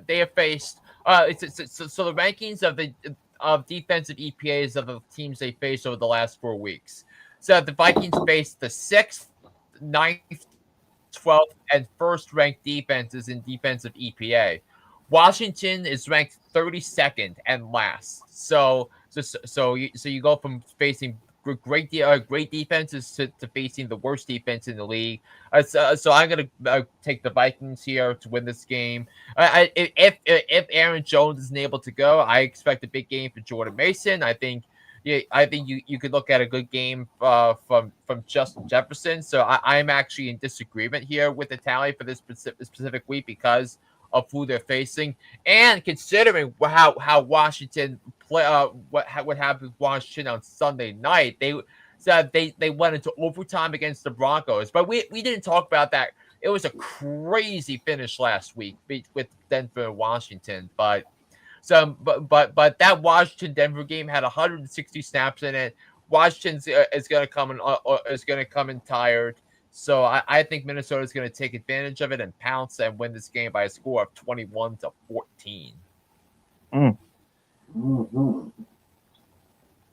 All right, so now we are going to go to MetLife Stadium where the Jets are going to be at home against the Dolphins coming in. And the Dolphins will be coming in at 3-point favorites. And well, it seems like the script has been flipped ever since the Dolphins finally got rid of their general manager, Chris Greer. It just seems like things are going. It seems like things are going better their way. I don't know how much better, but they're doing all right. They're going up against a Jets team, which, well, the Jets are the Jets. I mean, Jets do Jets things. That's what I would say. Jets just end the season. I'm seeing Miami winning and covering this thing. Give me the Dolphins over the Jets, 27-20. Yeah, I'm pretty much in agreement here. And yeah, man, I think that Jets last win was a fluke. And the Dolphins are looking better, but unfortunately it came too little too late. Will Mike McDaniel be fired? We'll see. I mean, there's a potential he might have saved his job because I think they have back-to-back wins if I'm not mistaken. But yeah, they're streakingly looking better for some reason. I don't know why, but yeah. I mean it's going to go back and forth, but I think in the end, Devon Achane is going to get the game-winning touchdown, which is going to propel the Dolphins to win their to get this one 23-18. And for A Pizzle, fins up, baby. Pizzle, if you're watching out there. I'm picking the Jets to win this game, guys. So because look, there are two reasons why. One, I'm kind of inspired. The Jets have kind of played some decent football over the since their bye week. I'm not gonna lie. It's actually been hasn't been that bad. And second of all, it's Tua Tagovailoa in 34-degree weather, and that's a recipe for disaster. Tua Tagovailoa is 0-8 in his career in games where the temperature is 45 degrees or colder. He is not a cold weather quarterback. And then as for the Jets, I think the Dolphins are a pedestrian team, and they had the gift of the Saints over the weekends, and they barely beat them. If it wasn't for that 2-point conversion foul up, so that the Dolphins would have lost that game. So yeah, I think the Jets are going to beat Miami here. I have them winning this game by a score of 21-12. Interesting right there, to say the least. We have an NFC South matchup. Tampa Bay is at home at 8.5-point favorites against the visiting New Orleans Saints. Yeah. I think this is going to be an ugly game. Also, yeah, both teams here are banged up. Surprisingly, Baker Mayfield played better than I thought he would this last game. I got to give him some credit for that. I ended up sitting him in my league, and boy, was that a bad decision. Somehow he played all right. He did get a touchdown pass, which I didn't think he was going to do. But then on the other side, yeah, the Saints also have their share of problems. And, yeah, Alvin Kamara still might not be able to play. His fill-in, he's done okay. He hasn't really done anything flashy. I'm also going to grab the points here in this one, but this one is also with the battle of the divisions here. I got to give the Saints some slack here. They're banged up. The Bucs is also banged up. Give me another somewhat low-scoring affair here, 25-19. Give me the Bucs to win, but the Saints to cover.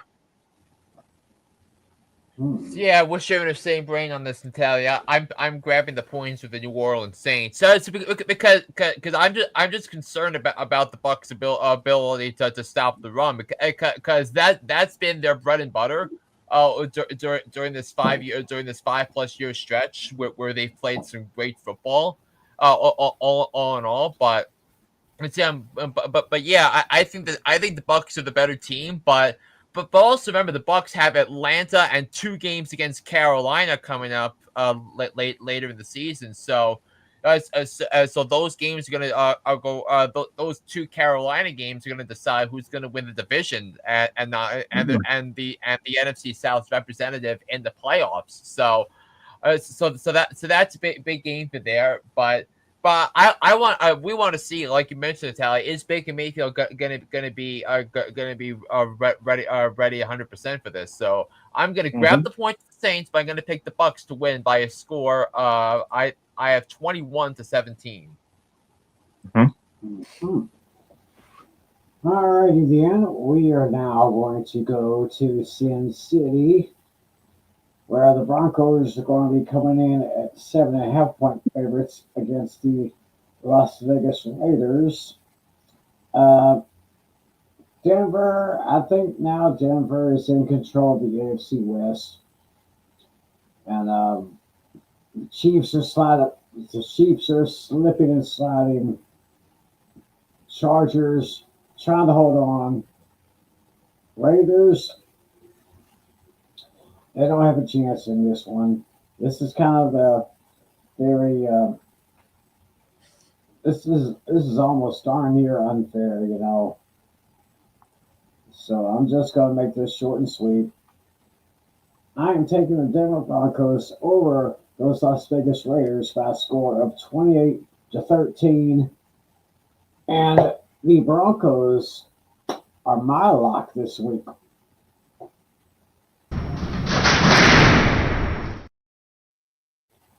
Yeah, lock them up, baby. Yeah, I'm with you 100% of the way, Tim. So yeah, no need to play it twice. This was also my pick for lock of the week as well. Yeah, the Broncos are a supreme team right now. They got everything going on offense. They got everything going on defense.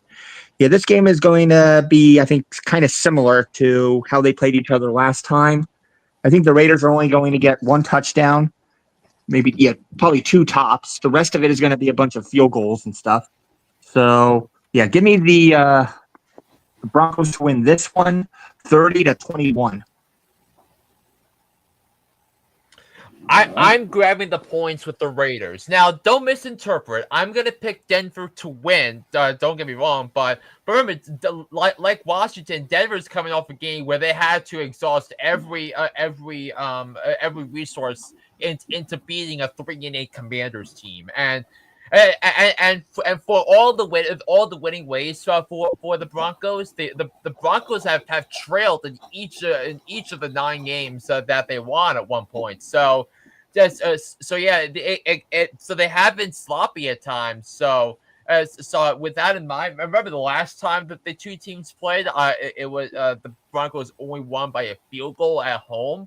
So I kind of sense Denver is kind of fraudulent for a 10-2 team. So I don't think they'll lose this week. But it will be interesting though how they match up against a team like Jacksonville or a team like the Patriots in the playoffs. So I'm going to pick the Broncos to win 21-16. So I'll grab the points here with the Raiders. All right. Now we got the Los Angeles Rams heading into Arizona, taking on the Cardinals. Rams are 8.5-point favorites, and yeah, this is going to be an interesting matchup. But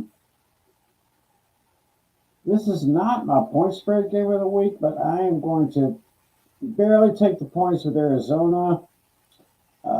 Rams. Matthew Stafford did a great job. Puka Nacua, one of the best receivers in the league. Nacua Masada, what a wonderful phrase. And Arizona, hopefully Kyler Murray has not gotten his head too much into Call of Duty because they got a big one coming up with the Rams here. So yeah, I'm barely going to take the points with Arizona, but I'm taking the Rams to win 27-20. Yeah, the Rams were my lock of the week last time, and oh boy, that turned out to be an epic disaster. So yeah, now I think the Rams are going to be looking for revenge here, especially in a rivalry game. I mean, Cardinals have nothing to play for at this stage; they're already eliminated from contention. I was originally going to take the Cardinals to cover the spread, but now with Marvin Harrison Jr. potentially being ruled out, they're going to be down a receiver. So yeah, that makes the advantage for the Rams significantly greater. So I'm gonna give the Rams a few more points, and I'm gonna take back the coverage I initially gave the Cardinals. So I think now the Rams are going to win and cover 33-22.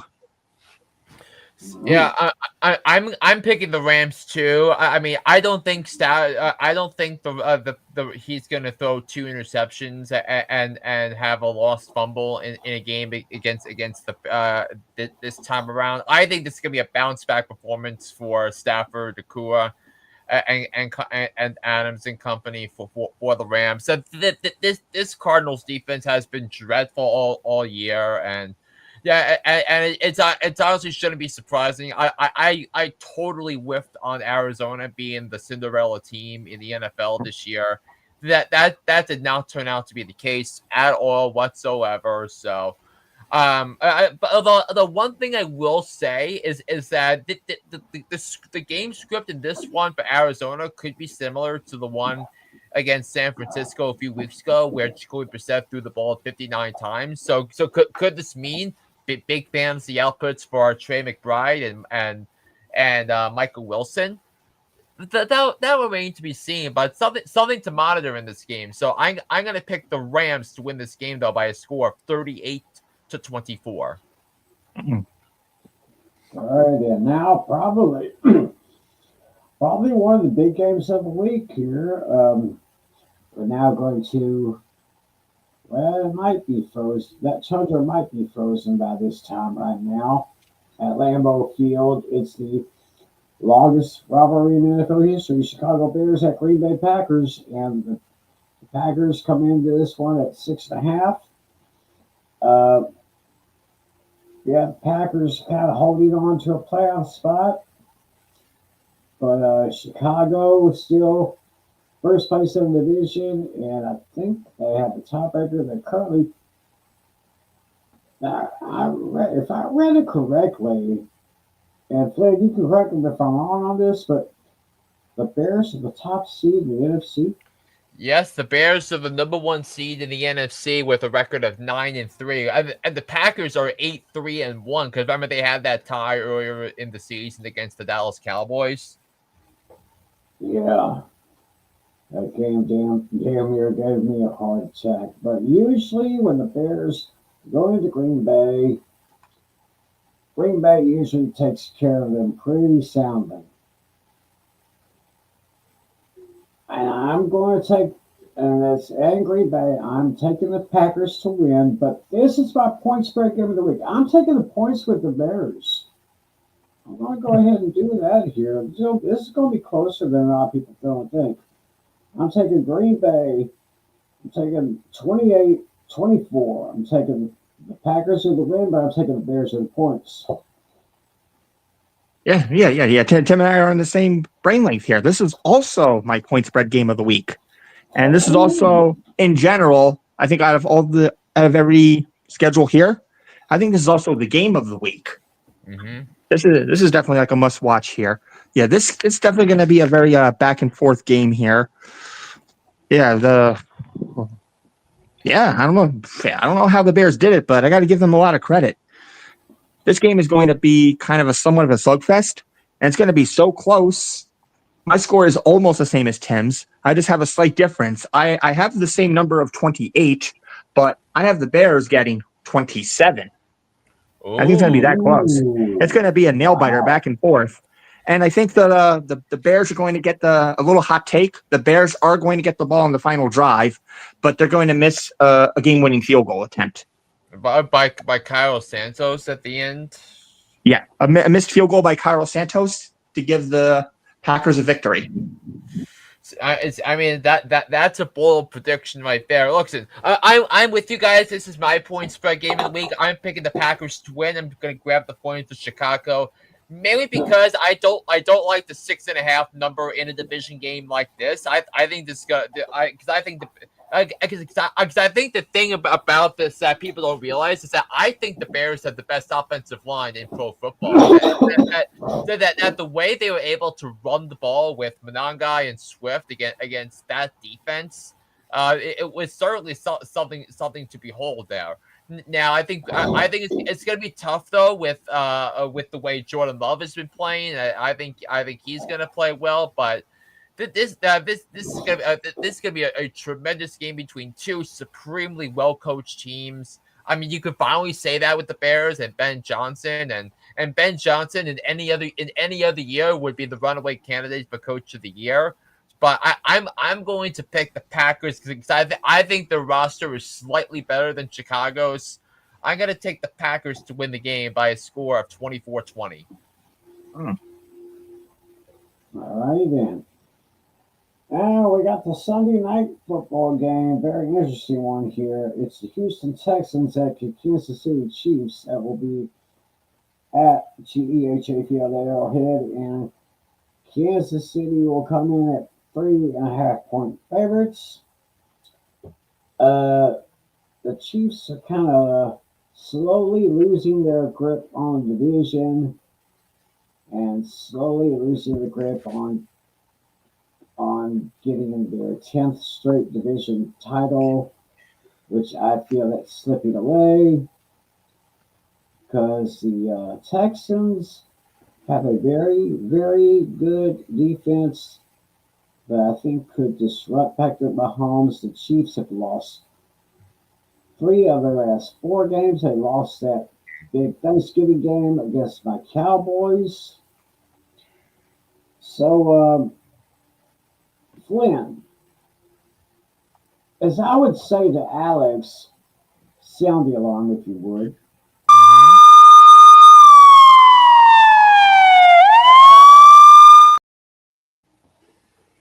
All right. It is going to be the Texans defense that's going to dominate this one right here. Give me the Texans over the Chiefs, but it's going to be very close. 28-26 Texans. Oh, would you look at that right there? Yeah, look at that. Yeah, Houston is the number 1 defense. And look at this, Tim. I kid you not. If you look really closely, you probably can't see that, but I actually wrote down 28-26 also. We have the same exact score. Oh, my goodness. That upset special. So the Houston has the number 1 defense in the league when it comes to quarterbacks.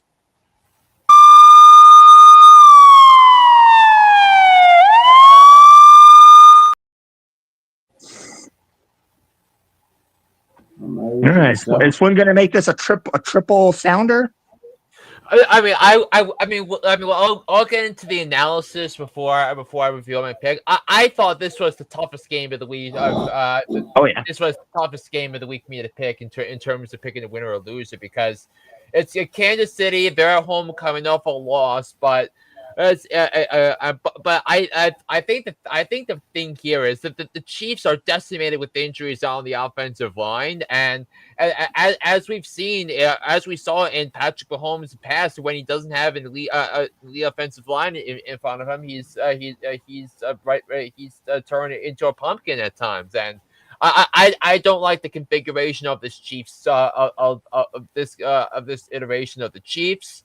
And remember, I did pick the Houston Texans to win the division at the start of the season. I mean, because of that defense and D'Amico Ryan's a gem, and they played inspired football against the Indianapolis Colts last week. So it's gonna be tough. I think it carries over. I'm going to pick the Texans to win. I also have them winning by 2 points, but I have them winning by a score of 19-17.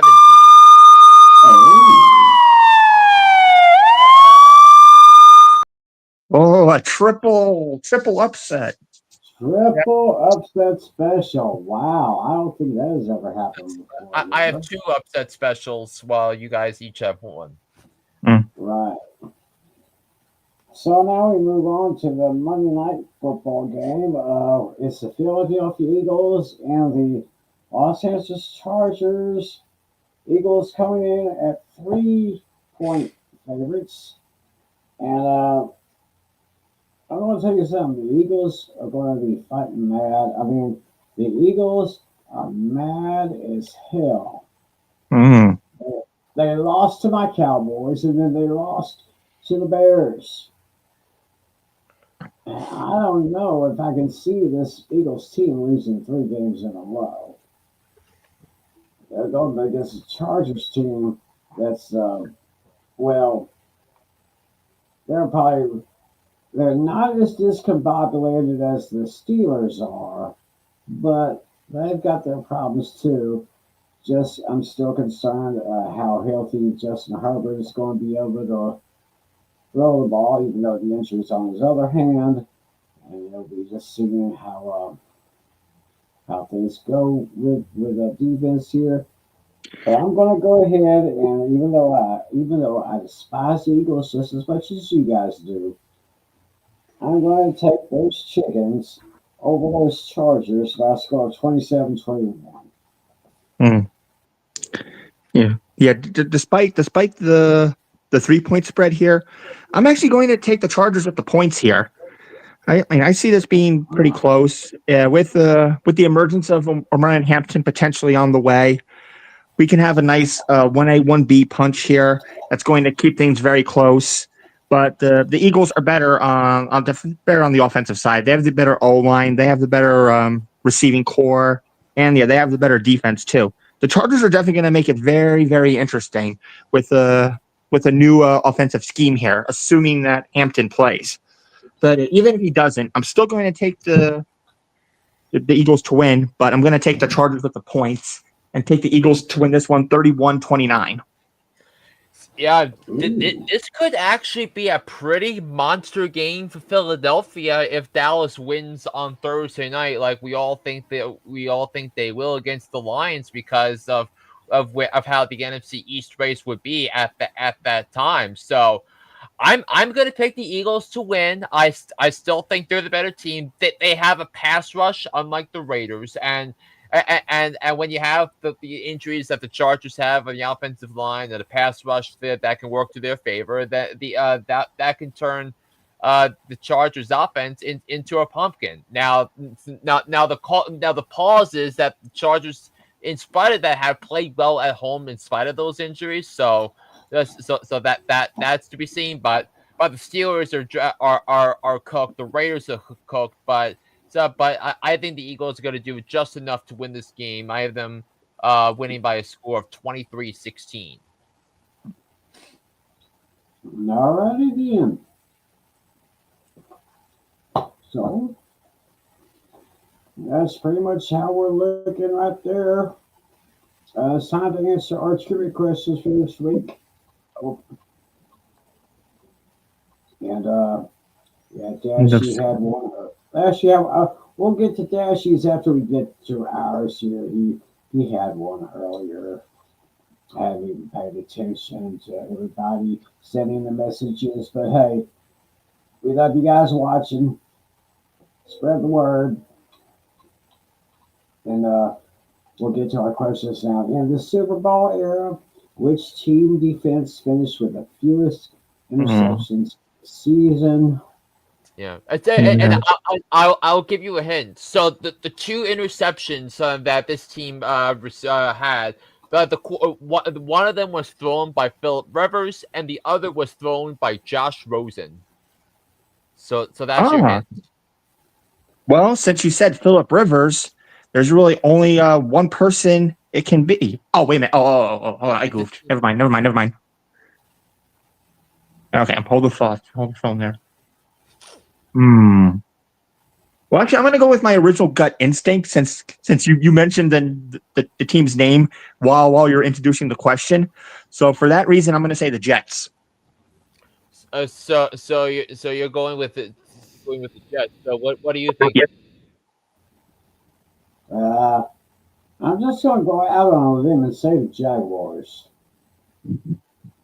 You're going with the Jaguars, huh? So for both of you, I can tell you that the results of your answers are. Well, you knew I was coming. You said both, so Yeah. So got all the drama. You got to do it separately. Yeah, but. Yeah, so the correct answer is the 2018 San Francisco 49ers. 49ers. They only had 2 interceptions all season. Oh, wow. 2018. Wow. So there's that question, and of course, Natale has a question that has something to do with something going on right now. Yeah. This is based on the 2025 season. It's going to focus on running backs. Which running back has the most lost fumbles? Remember, the key word here is lost. We're not going by fumbles in general. We're going by lost. So there's a tie for first with 2 people. Just give me one of the 2 people, and yeah, there you go. Right, yeah. Running backs have lost the fumble this year. Yeah. Wow. I'll tell you that both of the guys have 3 lost fumbles. All right. Because I know he lost some fumbles last season, so I'm going to guess Ramondre Stevenson. Okay. Well. Flynn is going to go with Ramondre Stevenson. And what do you say, Tim? I don't know why, but the first name that came to my mind was Isaiah Pacheco. Isaiah Pacheco. Let's see. Okay. All right, we'll start with Tim's. Tim says Isaiah Pacheco. And he's not even listed under the 25 people, so Flynn will play this. Oh, no. Right. DX, you know? Yeah. And as for Flynn, he said Ramondre Stevenson. And with that, we got to switch to the opposite sound.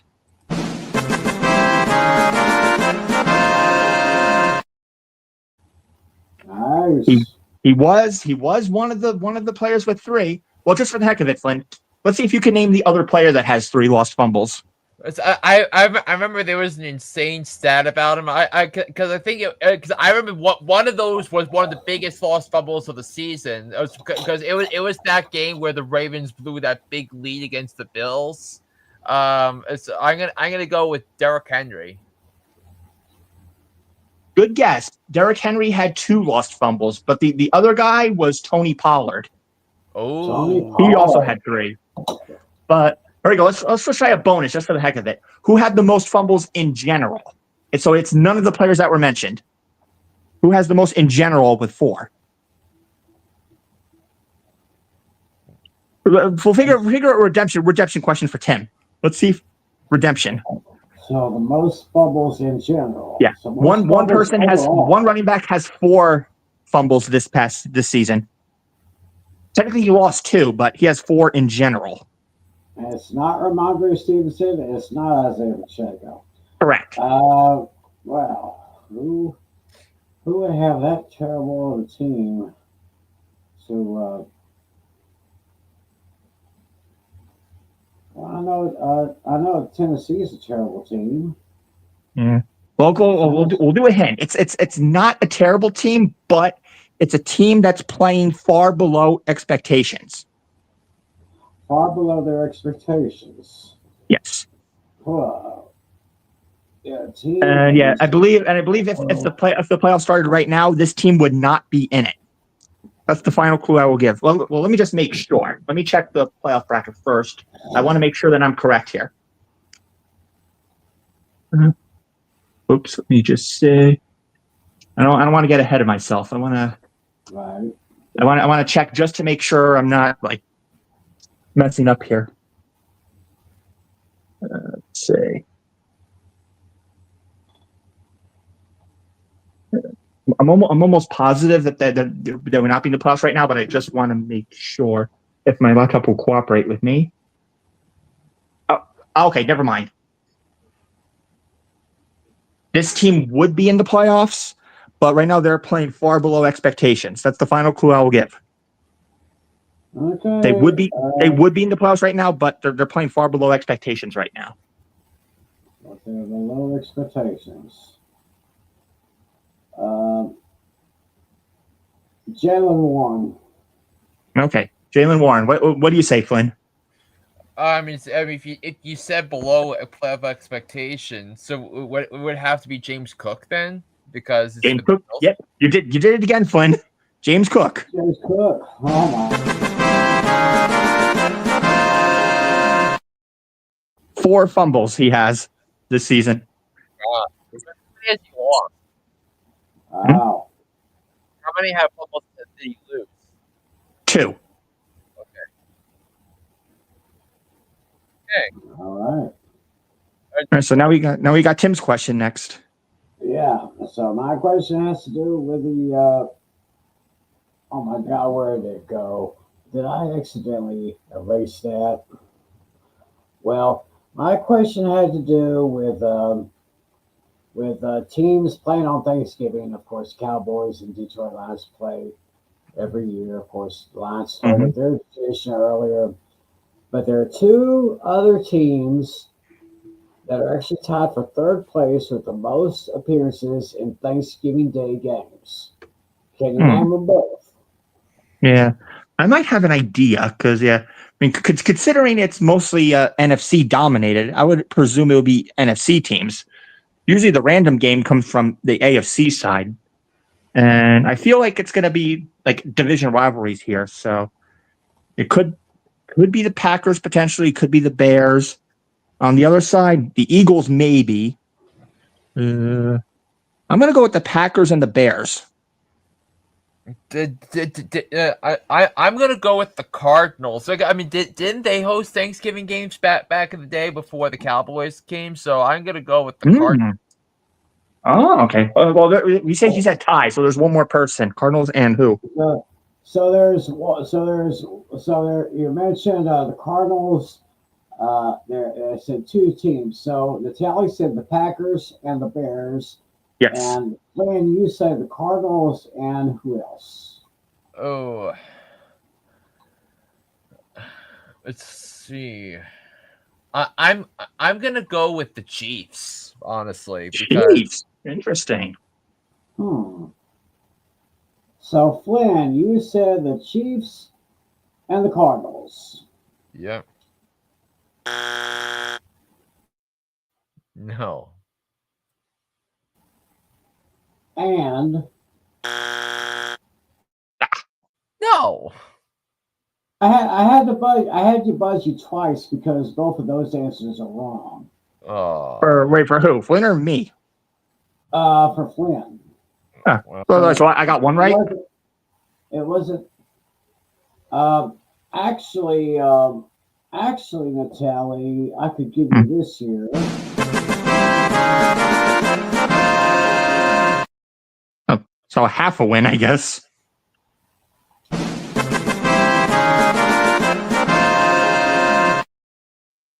Oh, wait a minute.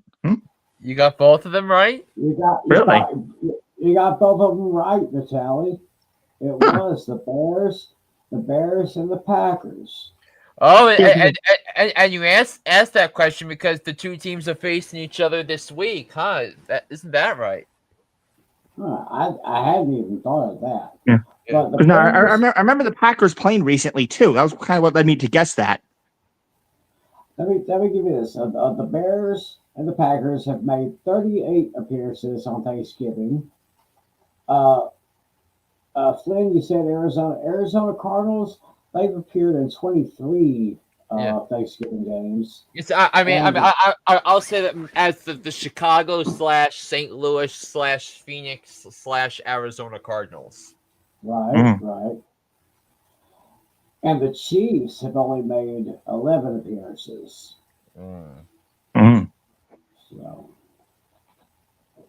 So I think we got a little. I think we got a little bit of time left. So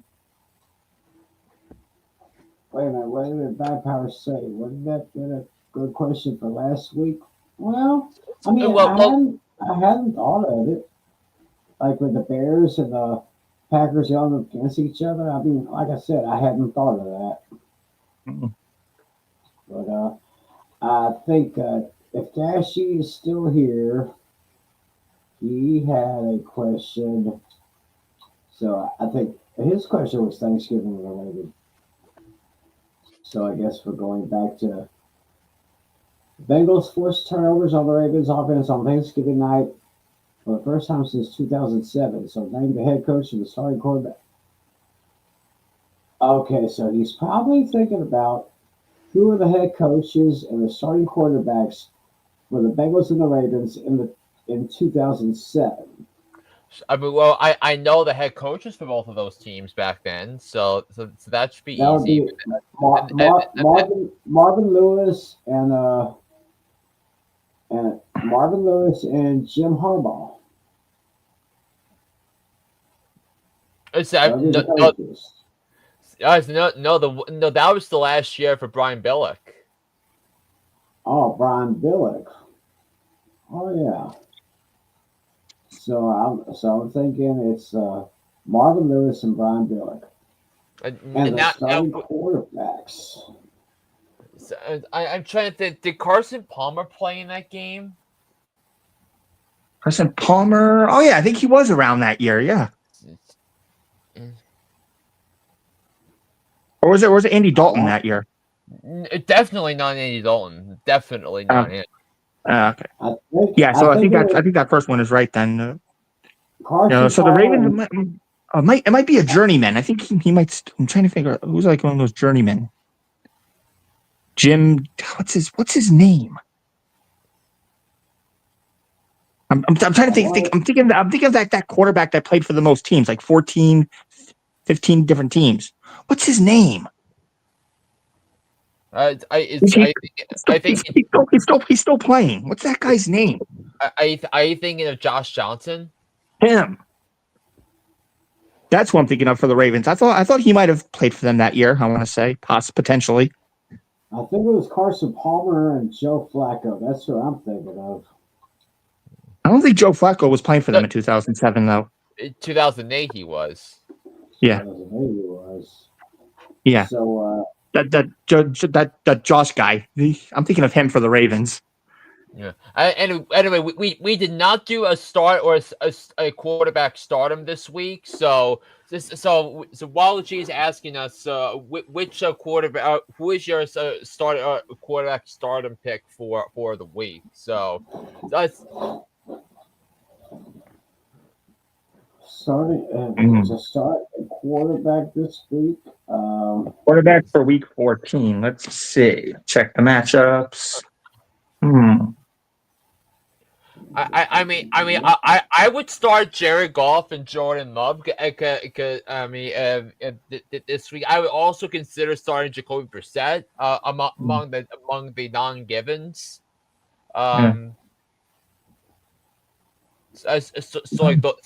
Those three have favorable matchups. Yeah, I'm riding with Bo Nix. I think he's gonna bounce back. He was a little bit shaky the last go around, but I think he's gonna do a lot better, especially with a dismantled Raiders defense. Yeah, that's who I was gonna say. Yeah. So although the last time Bo Nix played the Raiders, he was terrible. Yeah. Yeah, but I think we got to bounce back. So that's what I would say. The answer was Steve McNair. Of course. God rest his Steve McNair, God rest his soul. Yeah. It was Carson Palmer. Marvin Lewis and Brian Billick, and then Steve McNair and Carson Palmer. Huh. Yeah. All So right. I think we got maybe one real good related question before we head on out of here. Okay. He's got 12 men. 12 man team. He's got he's got Jonathan Taylor, Josh Jacobs, Kyron Williams, JSN, CD Lamb, Portland Sutton, Rondé Gadsden, Texas D, and Jason Myers. On the bench, he's got, would that be Christian Watson? Chris Godwin, Elijah Wilson, Blake Corum, Darren Waller, and then Reed on the IR. Anyways, I think this is the perfect lineup, honestly.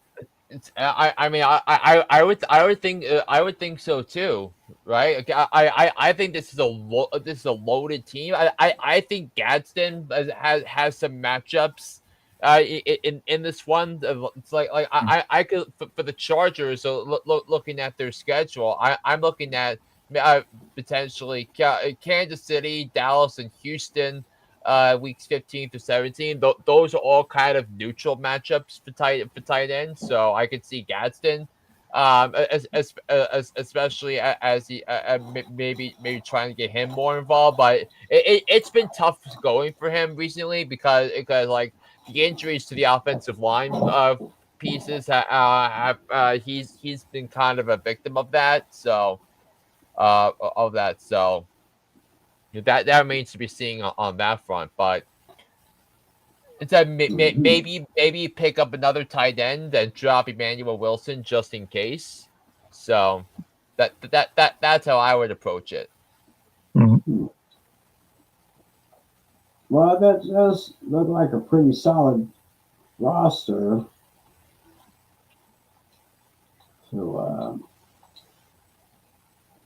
So Wally G, what you say? Yeah, so we talked about Jared Goff, Bo Nix, Jacoby Brissett. What about Josh Allen? Well, it goes without saying to start Josh Allen. So yeah, which is why when we do our starts and sits, we don't mention the obvious. Like so like if we say start Christian McCaffrey, I mean, duh, of course you start. Who's next? Of course. So. But anyway, I think we're going to put a bow on this edition of Fantasy Football Fever. And just don't forget, tomorrow night, the Penny Game Pick'em Show on A Pistol 90 channel at 10 Eastern, 9 Central with Mr. Natale as our guest picker. He'll be joining us tomorrow night. I'm looking forward to it. Yeah, so y'all stick around for that. And of course, you should never forget about Hooked on Sports. Hooked on Sports with John Flynn, Apple iTunes, Spotify, TuneIn, anywhere you get your podcast. And you can also watch Hooked on Sports on his YouTube channel, John Flynn. Yep. So hopefully all of you people, most of you are in your final week of the regular season in fantasy football, just like we are. So good luck to y'all. Hope y'all get your playoff spots. And in our league especially, good luck to John Natale. Mm-hmm. I'm gonna need it. Yeah, I mean, because he needs to beat KC to make the play and to make the playoffs, probably in all likelihood. So. Mm-hmm. Yeah, that's definitely what's going to happen. So we'll let everyone know who is in our playoffs when we reconvene here 1 week from tonight, which will be on December 9th. So we'll recap everything. We'll preview the first round of our playoffs, and we'll kind of talk about the playoff run in the NFL. So hopefully y'all come back and see us next week because we'll be here, and I hope y'all will too. So, on behalf of my good buddies, John Flynn and Mr. John Natale, my name is Tim McClelland. Thanks for joining us, everyone. Have a great week. Enjoy the games. Hope to see you next week. God bless you all. And as always, be a good sport. See ya.